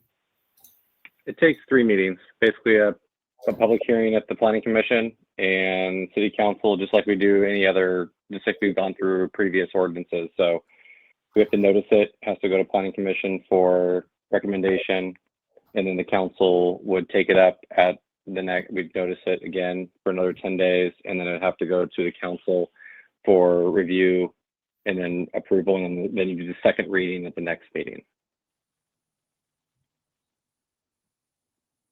And that's how under state law, how you process ordinances under plan and zoning. I have a question, Sean. So Sure. does that mean, is there a certain time frame in between each meeting? It's as long as you provide 10-day notice before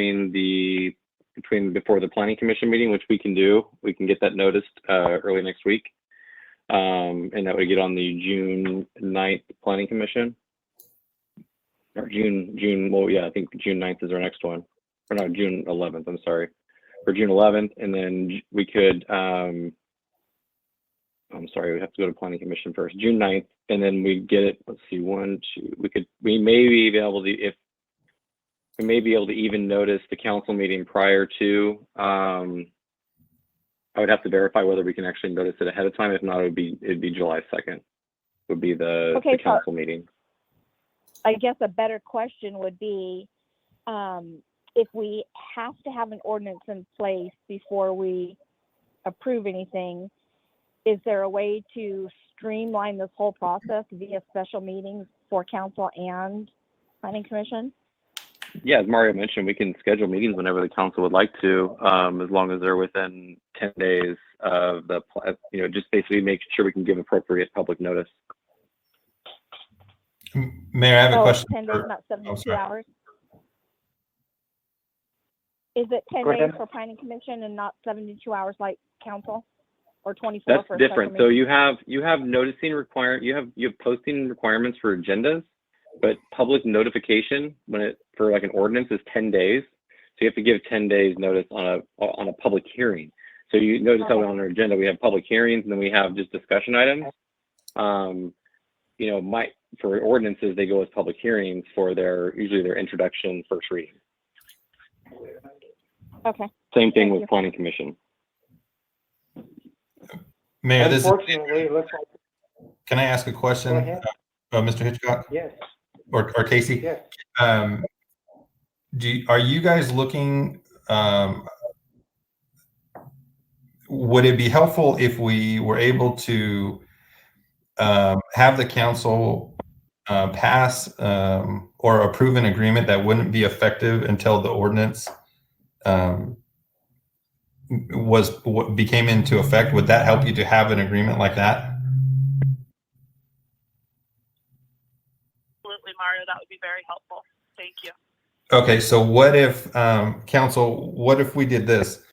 If that would be helpful to them, what I would say is you could proceed with the ordinance revisions and give direction to staff to review and enter into a development agreement after staff review and city attorney review with Ocean Grown or with Claremont Capital Partners but just it wouldn't be effective, and we'd write in language that it wouldn't be effective until the ordinance was passed. And if that would be okay with Casey and David, then I think that's a good solution. It wouldn't stop us from speeding up the public hearings that we need to pass the ordinance and get that changed. But if that would help them take the paperwork to, show some kind of good faith to whoever they're talking to, that's a possible solution. Council? I think that's. I agree with that.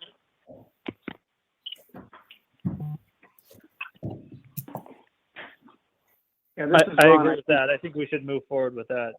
Sorry, Ron, go ahead. Yeah, I was going to say the same thing. So, I'd like to amend my motion to reflect what Mario said, so I don't have to say it. So I'll restate it. So the action would be to prepare the ordinance for additional retail cannabis facility with on-site consumption, and enter into an agreement with Claremont Capital Partners in order to facilitate development and use of a property with the retail cannabis dispensary and on-site consumption, but subject to and not effective until staff review and approval of the ordinance. Okay, so you have a motion. Do I have a second? I had already seconded it, but I'll amend my second to include that language. Oh, okay. Okay, we have a motion and a second. May I have roll call, please? Mayor Pro Tem Ramsey, I vote aye.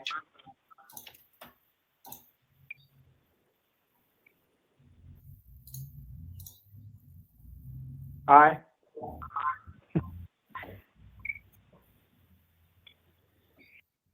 I think she left the phone call.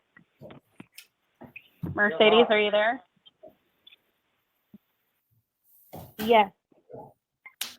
Councilwoman Stoll, Aye.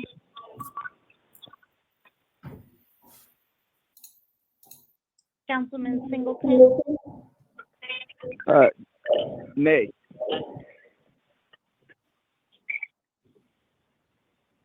Councilman Atkinson, Aye. and Mayor Lander. No.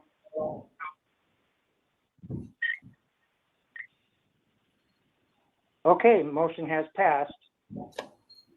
So the next process is what now, just to get a clarification? So we will proceed with preparing the ordinance and submitting that through Planning Commission and giving the proper notices. At the same time, we're going to be working with Ms. Dalton and Mr. Hitchcock to work on a development agreement that won't be effective until the ordinance is passed. Okay, thank you. Okay, our next item is item 4, which is discussion, direction, and potential action regarding the preparation of zoning text amendment to allow commercial cannabis outdoor cultivation in the manufacturing and business light zoning designation. Sean. Thank you, Mayor and Council. This is a future agenda item requested by Mayor Pro Tem Ramsey to discuss and potentially get direction from the council regarding preparation of a zoning text amendment to allow cannabis outdoor cultivation in the manufacturing zoning district. Currently, the city of Coalinga permits indoor cultivation operations, which is in the MBL zone, which is the manufacturing business light zoning designations. However, currently does not permit outdoor cultivation. The city manager was provided a request from Councilman Ramsey to consider amending the zoning regulations to allow outdoor cultivation, and some draft regulations were provided as well. If the council chooses to move forward with amending the ordinance to permit outdoor cultivation, staff will prepare a comprehensive ordinance amendment similar to our discussion just previously. It'll be through the same process. And so a copy of the compared existing to proposed revised regulations regarding outdoor cultivation. And just to give a little highlights on kind of some of the changes that would occur would be basically an update to the definitions in our ordinance regarding outdoor cultivation, updating our permitted uses table in the NBL land use section, with the caveat including the distance requirements to residential. The recommendation from the document provided by Mayor Pro Tem Ramsey was 1 mile from any residential or any basically residential zone. There'd be an update to the odor regulations in terms of security and then also the visibility of the cannabis plant. We also have the staff would have to look at maybe just recommending adopting specific security requirements by resolution, similar to that of retail that we've done in the past, to be specific to outdoor cultivation. Confirming that the taxes for this, or the revenue raising fee, which is our tax, would be consistent with current indoor cultivation, which is $7 per square foot of canopy, which would not need to be updated. And then basically the current resolution would suffice that the council approved when they updated the cannabis cultivation ordinance, the cannabis cultivation taxes. When we updated those, I think it was from late 2018. So that would actually stand because the resolution does show that it's only for commercial cultivation, doesn't specify indoor, so it can be applied to outdoor as well if it's permitted. And then there would also be the conditional use permit requirement and regulatory permit requirement. And then depending on the acreage of the outdoor cultivation, it may require a certain level of environmental review for the actual permit, not necessarily for the change in the ordinance. The ordinance would go through as a notice of exemption, and then we would look at CEQA in more in depth when we go to approve the specific project. Council, any That's the information comments? I have. I'm sorry. Did I cut you off, Sean? Nope, you're good. Okay. Comments, council? Any comments or questions? I would like to just ask if Casey could talk about this one also. Me again. Just kidding. Thank you, council, for taking this into consideration. When we purchased the Claremont facility, the goal was always to be able to farm on the land. We wanted to have manufacturing, a small amount of indoor cultivation, and then also be able to do greenhouses on the acreage that we have, which is close to 23 acres. When the animal shelter was being moved, we purchased that from the city as well, with the intent of being able to cultivate outdoors. The price of greenhouse construction is astronomical and not environmentally friendly in comparison to sun-grown cannabis. What we're asking for today is for the cannabis ordinance in the city of Coalinga to allow outdoor cultivation.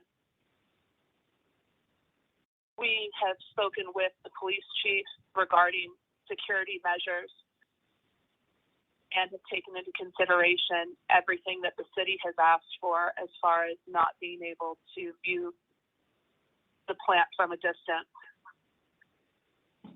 And we're asking that we're allowed to move forward. Our plans would include starting with 5 acres of outdoor cannabis.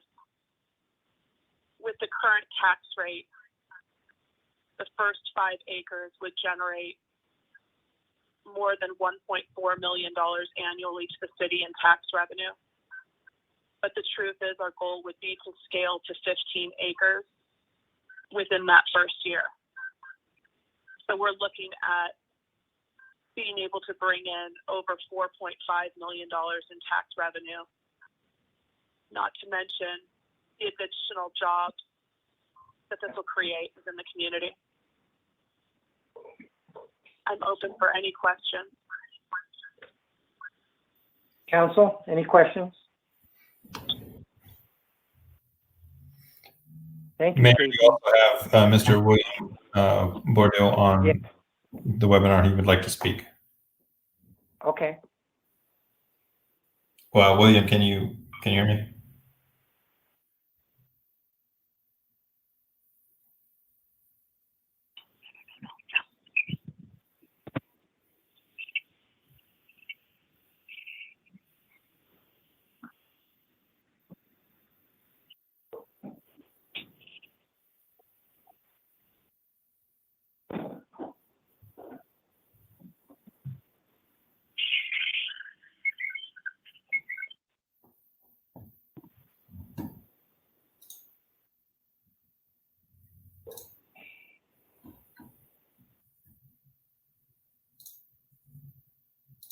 William, are you there?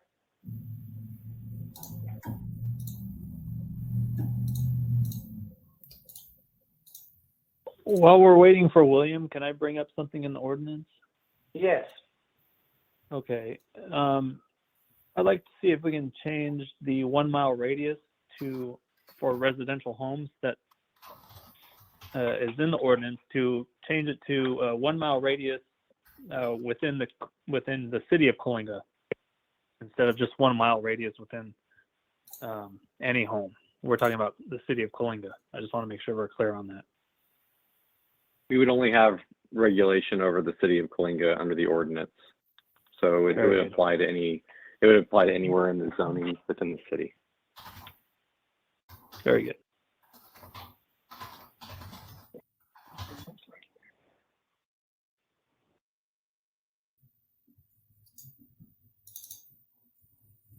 So is William trying to come online, Mario?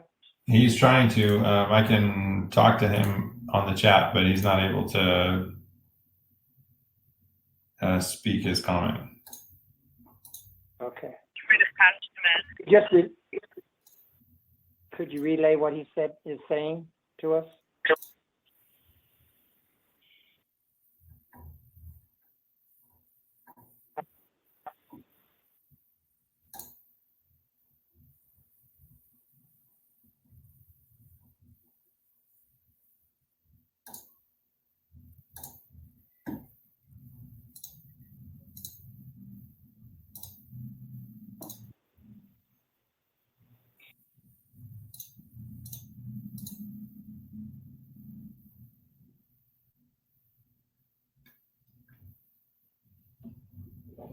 So while we're waiting on him, is there anybody else who'd like to make any comments or have any questions?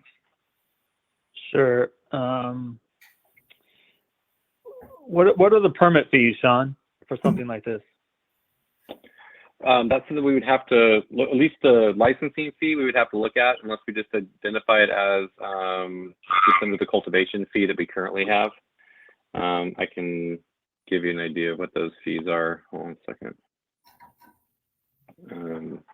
But we don't have, since we don't have outdoor cultivation fees, we would have to look at updating those fees as well for just the annual regulatory licensing fee.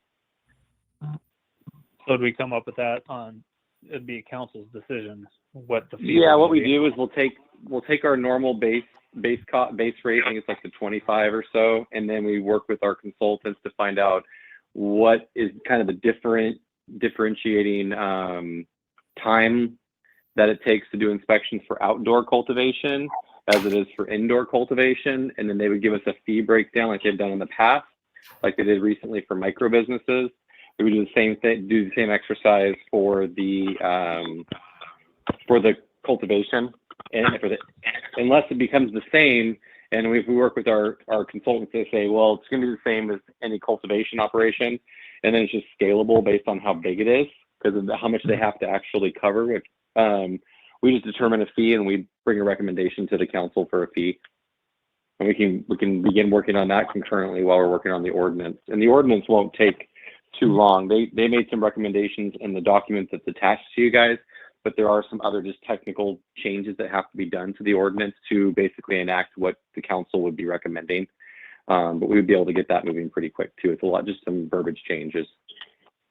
All right. So the state permit fee is only $1,500 per acre. Can you confirm that? That's what I've seen. I don't know. I don't follow the fees at the state level. Mm-hmm. But ours, let me look. Let's see, where's ours?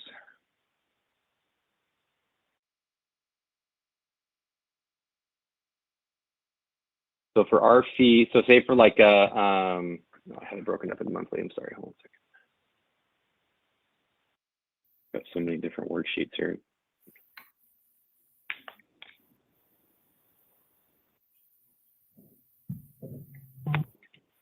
Hello? Are you there? I'll get that for you once Will's done. Is that William?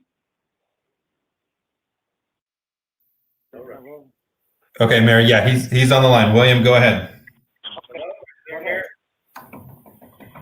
Yes, we can hear you. Hello? Hello. Go ahead. Hello, can anyone hear me? We can hear you. Go ahead.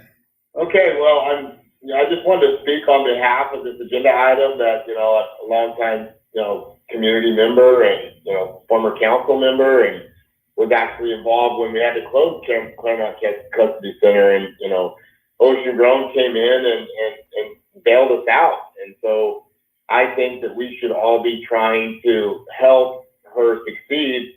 I would like to echo a lot of the comments in favor of supporting her that came on the last agenda item, and this one's a no-brainer. We have, a regulation that requires greenhouses where it's been proven that the location that we're in is one of the best growing regions in the world. Why would you add the additional cost that is actually, the taxes are already very burdensome to what they're trying to do, and they're trying to help the community save its police and fire. And so if you paid attention to the agenda items earlier, we talked about the budget items. Well, we're in dire straits, and we have no idea what's going to happen coming out of coronavirus. So I'm here to support the community, to support jobs, and do anything we can to help them succeed. And so if I have expertise that will help the community, I'm willing to lend it. I want to do everything I can to create opportunity and jobs in the city of Coalinga. Okay, thank you.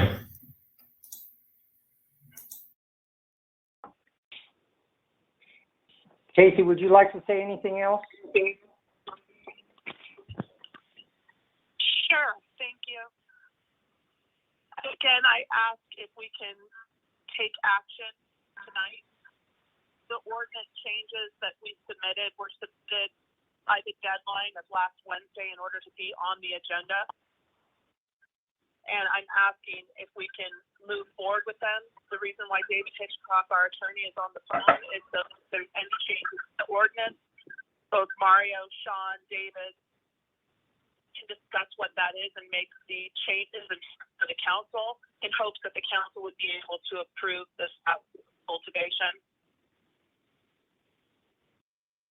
Thank you. We understand that this is going to require a conditional use permit, and under the conditional use permit, everything will be brought up, from CEQA issues to land use to fencing to security. All of that will be addressed through the conditional use process. We believe that the changes that we submitted are in line with many other counties and many other cities are doing with outdoor cultivation. The most popular ordinance around right now in outdoor cultivation in California is in Lake County. And just to give you an example of the tax structure in Lake County, their outdoor cultivation is $1 per square foot outdoors. We are willing, able, and happy to provide $7 per square foot outdoors. We have a unique property with a former prison, be more secure for this type of use. The property is located right on the outskirts of town, right before the county border. And as William shared, a lot of friends with a history of agriculture that are willing to help us be able to farm this land in an economical fashion, environmentally safe, and create tax revenue for the city sustainable. This type of tax revenue is beyond what we're currently doing. Right now, we contribute about $250,000 a year with our existing use. This, just in the first 5 acres, would create more than $1.5 million for the city, in addition to the retail dollars that we spoke of earlier. So I ask that this ordinance, that we put work into the changes that we presented, were after reviewing multiple outdoor ordinances that are already in existence in other cities that have the same concerns and constraints that we do and address CEQA. So I ask that we adopt the changes that were submitted, have an open conversation with Mario and Sean as far as any other changes they'd like to see, and I ask for a vote this evening so that we can get organized and be a great partner to the city and start generating a significant amount of revenue in a time when most people are running away from business and running away from retail. We're willing to double down on the city of Coalinga. Thank you. Casey, I'd like to ask you a question.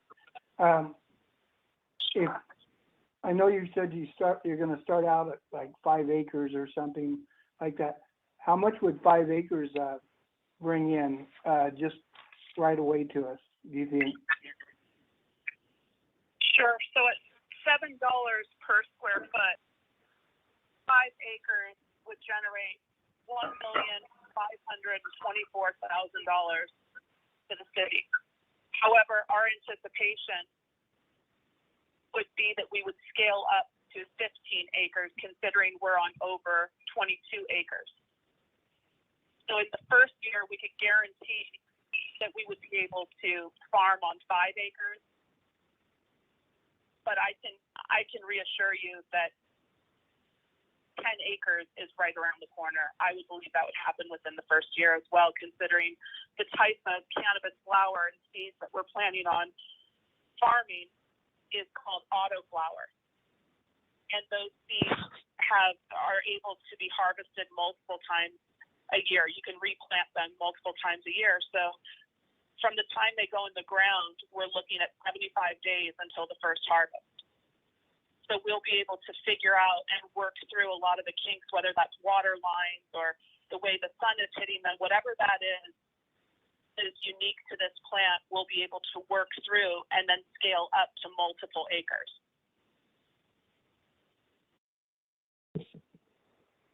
Thank you, Casey. Council, any comments, questions?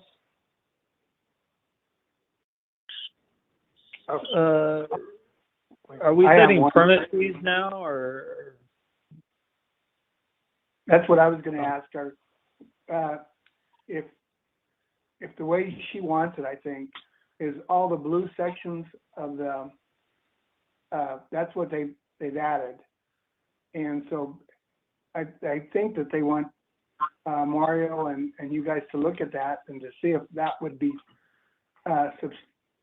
okay to do it, and then we would vote on it. I've reviewed the recommended changes, but there are some other changes that need to be done, just as technical changes in the code, because our permitted use table needs to be changed in order to reflect that it also does allow for outdoor cultivation.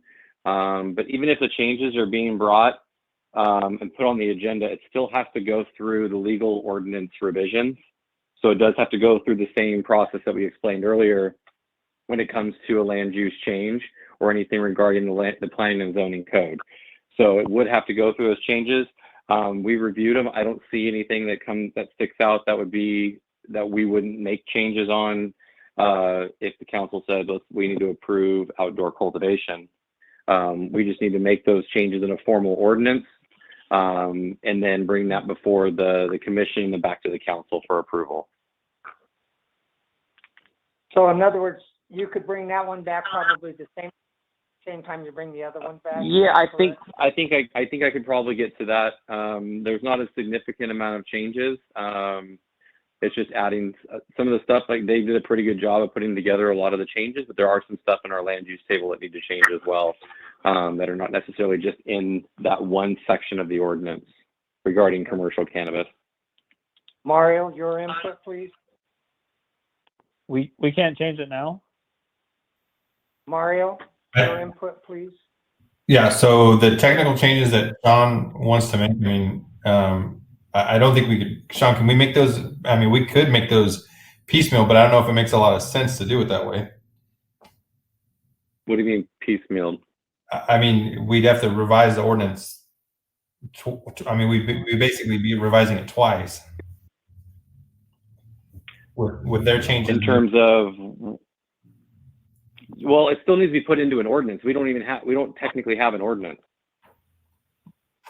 Right. All we have is a just redlined copy of the existing regulations on our code. So it needs to go through a formal ordinance process. Yeah. So the answer to that is no. It has to go. There's nothing for us to. There's no way to shortcut this particular item. We have to prepare the ordinance and get it go through. Now we could do other things like we were talking about, the notices and things like that.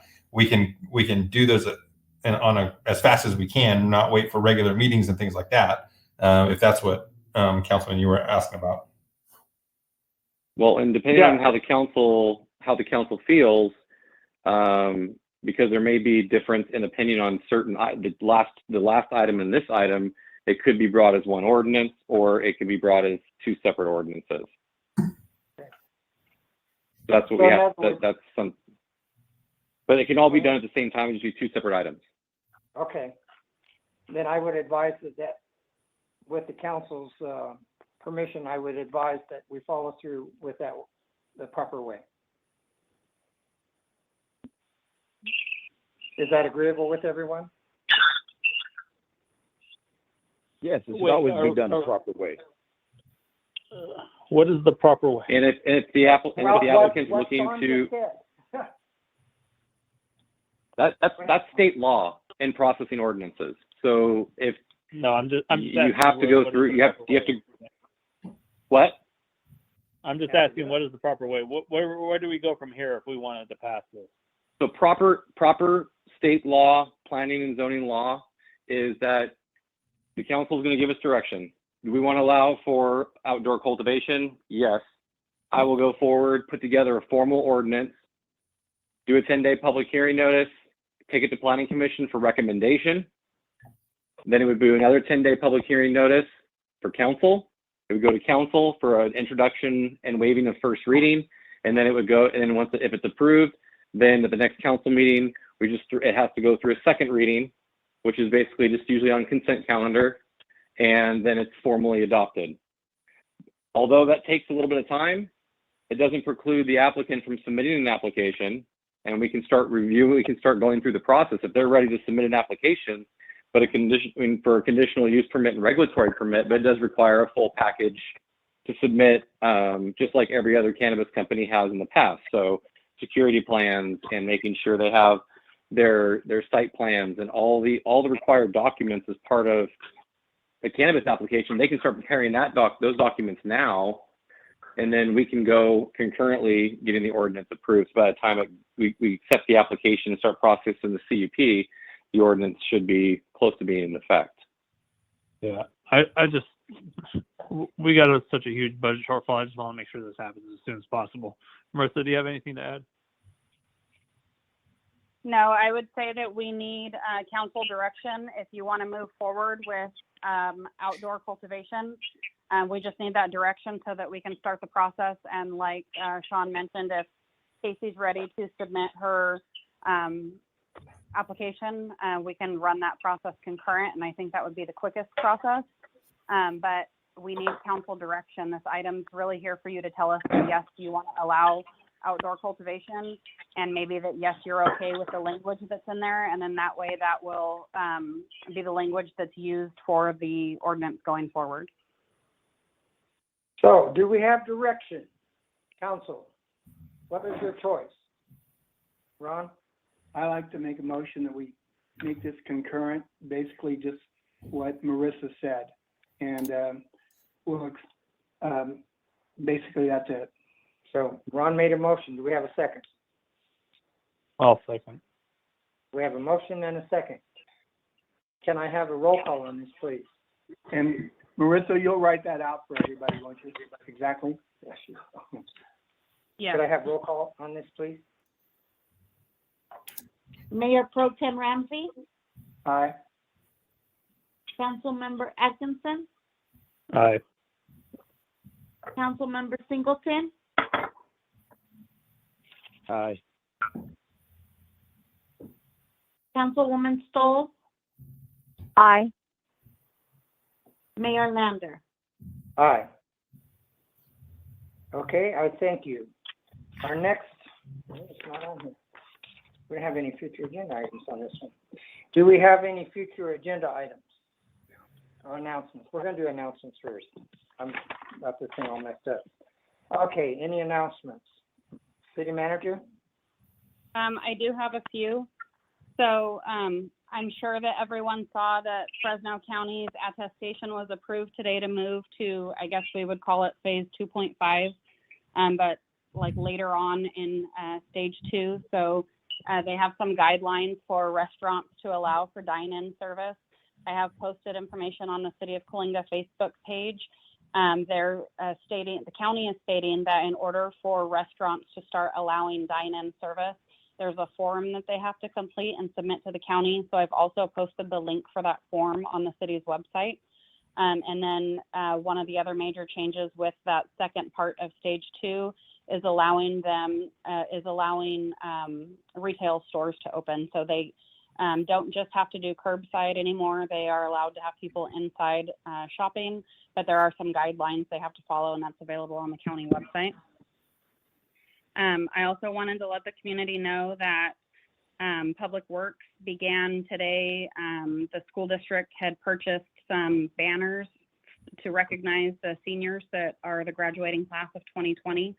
And so those were delivered to City Hall this morning, and Public Works has already started hanging those. So you will see those in the downtown area on the city-owned utility poles.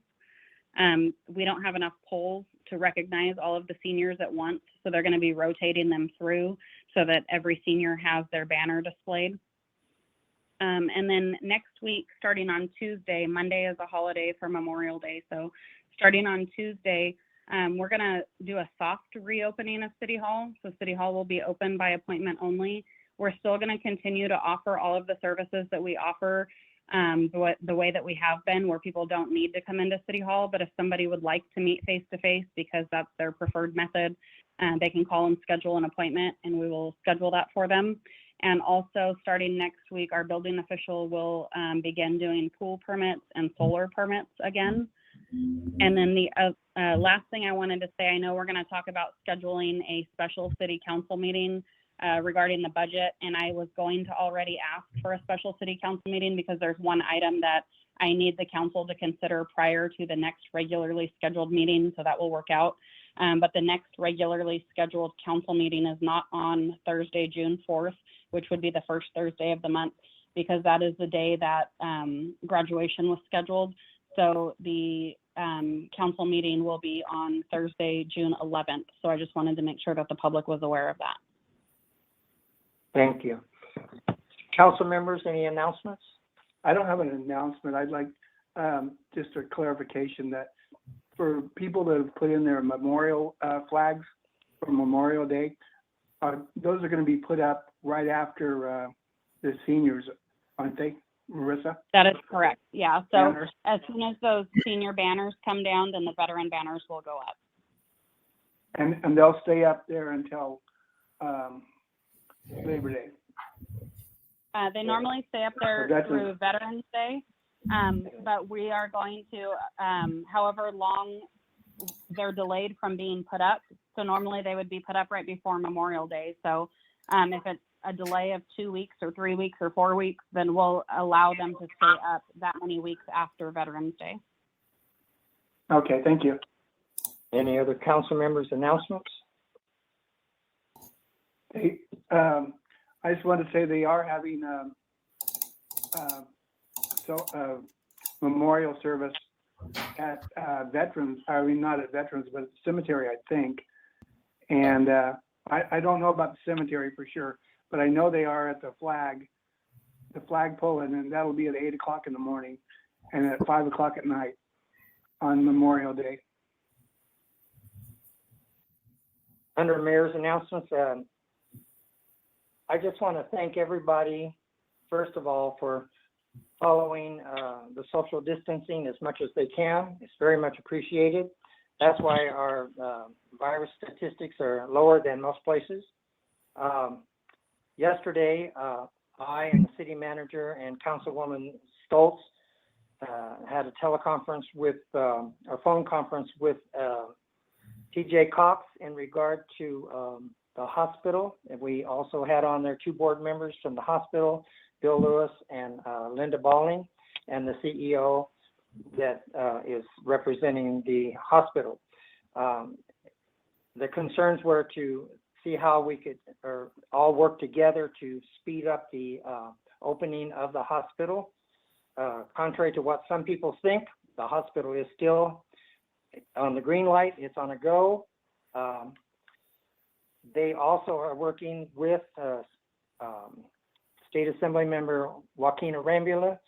So everyone's working together to try to help the city of Coalinga to get our hospital back open. So it's a very, very positive meeting that we had. It's always difficult when you have to do this through phone conversations. I hate it.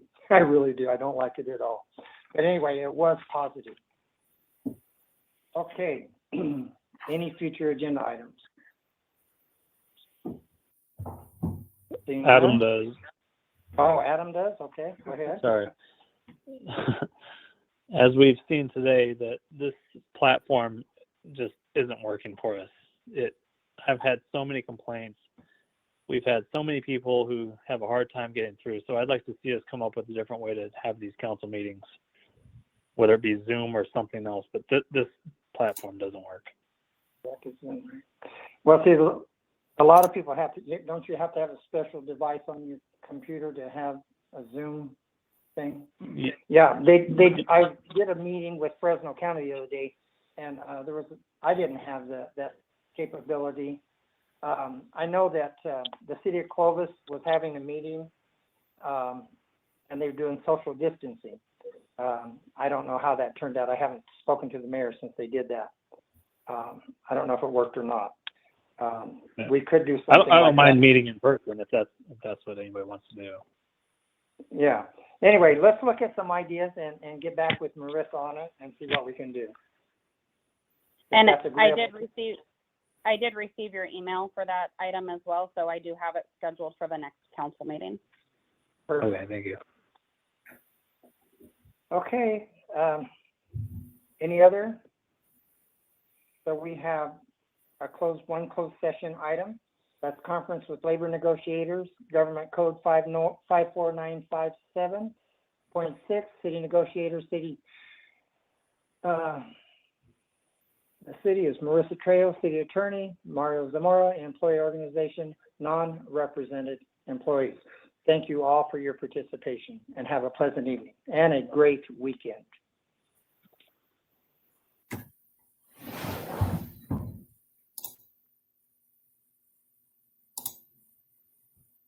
Okay, Mario, are we in closed session? Not yet. Hang on just a second.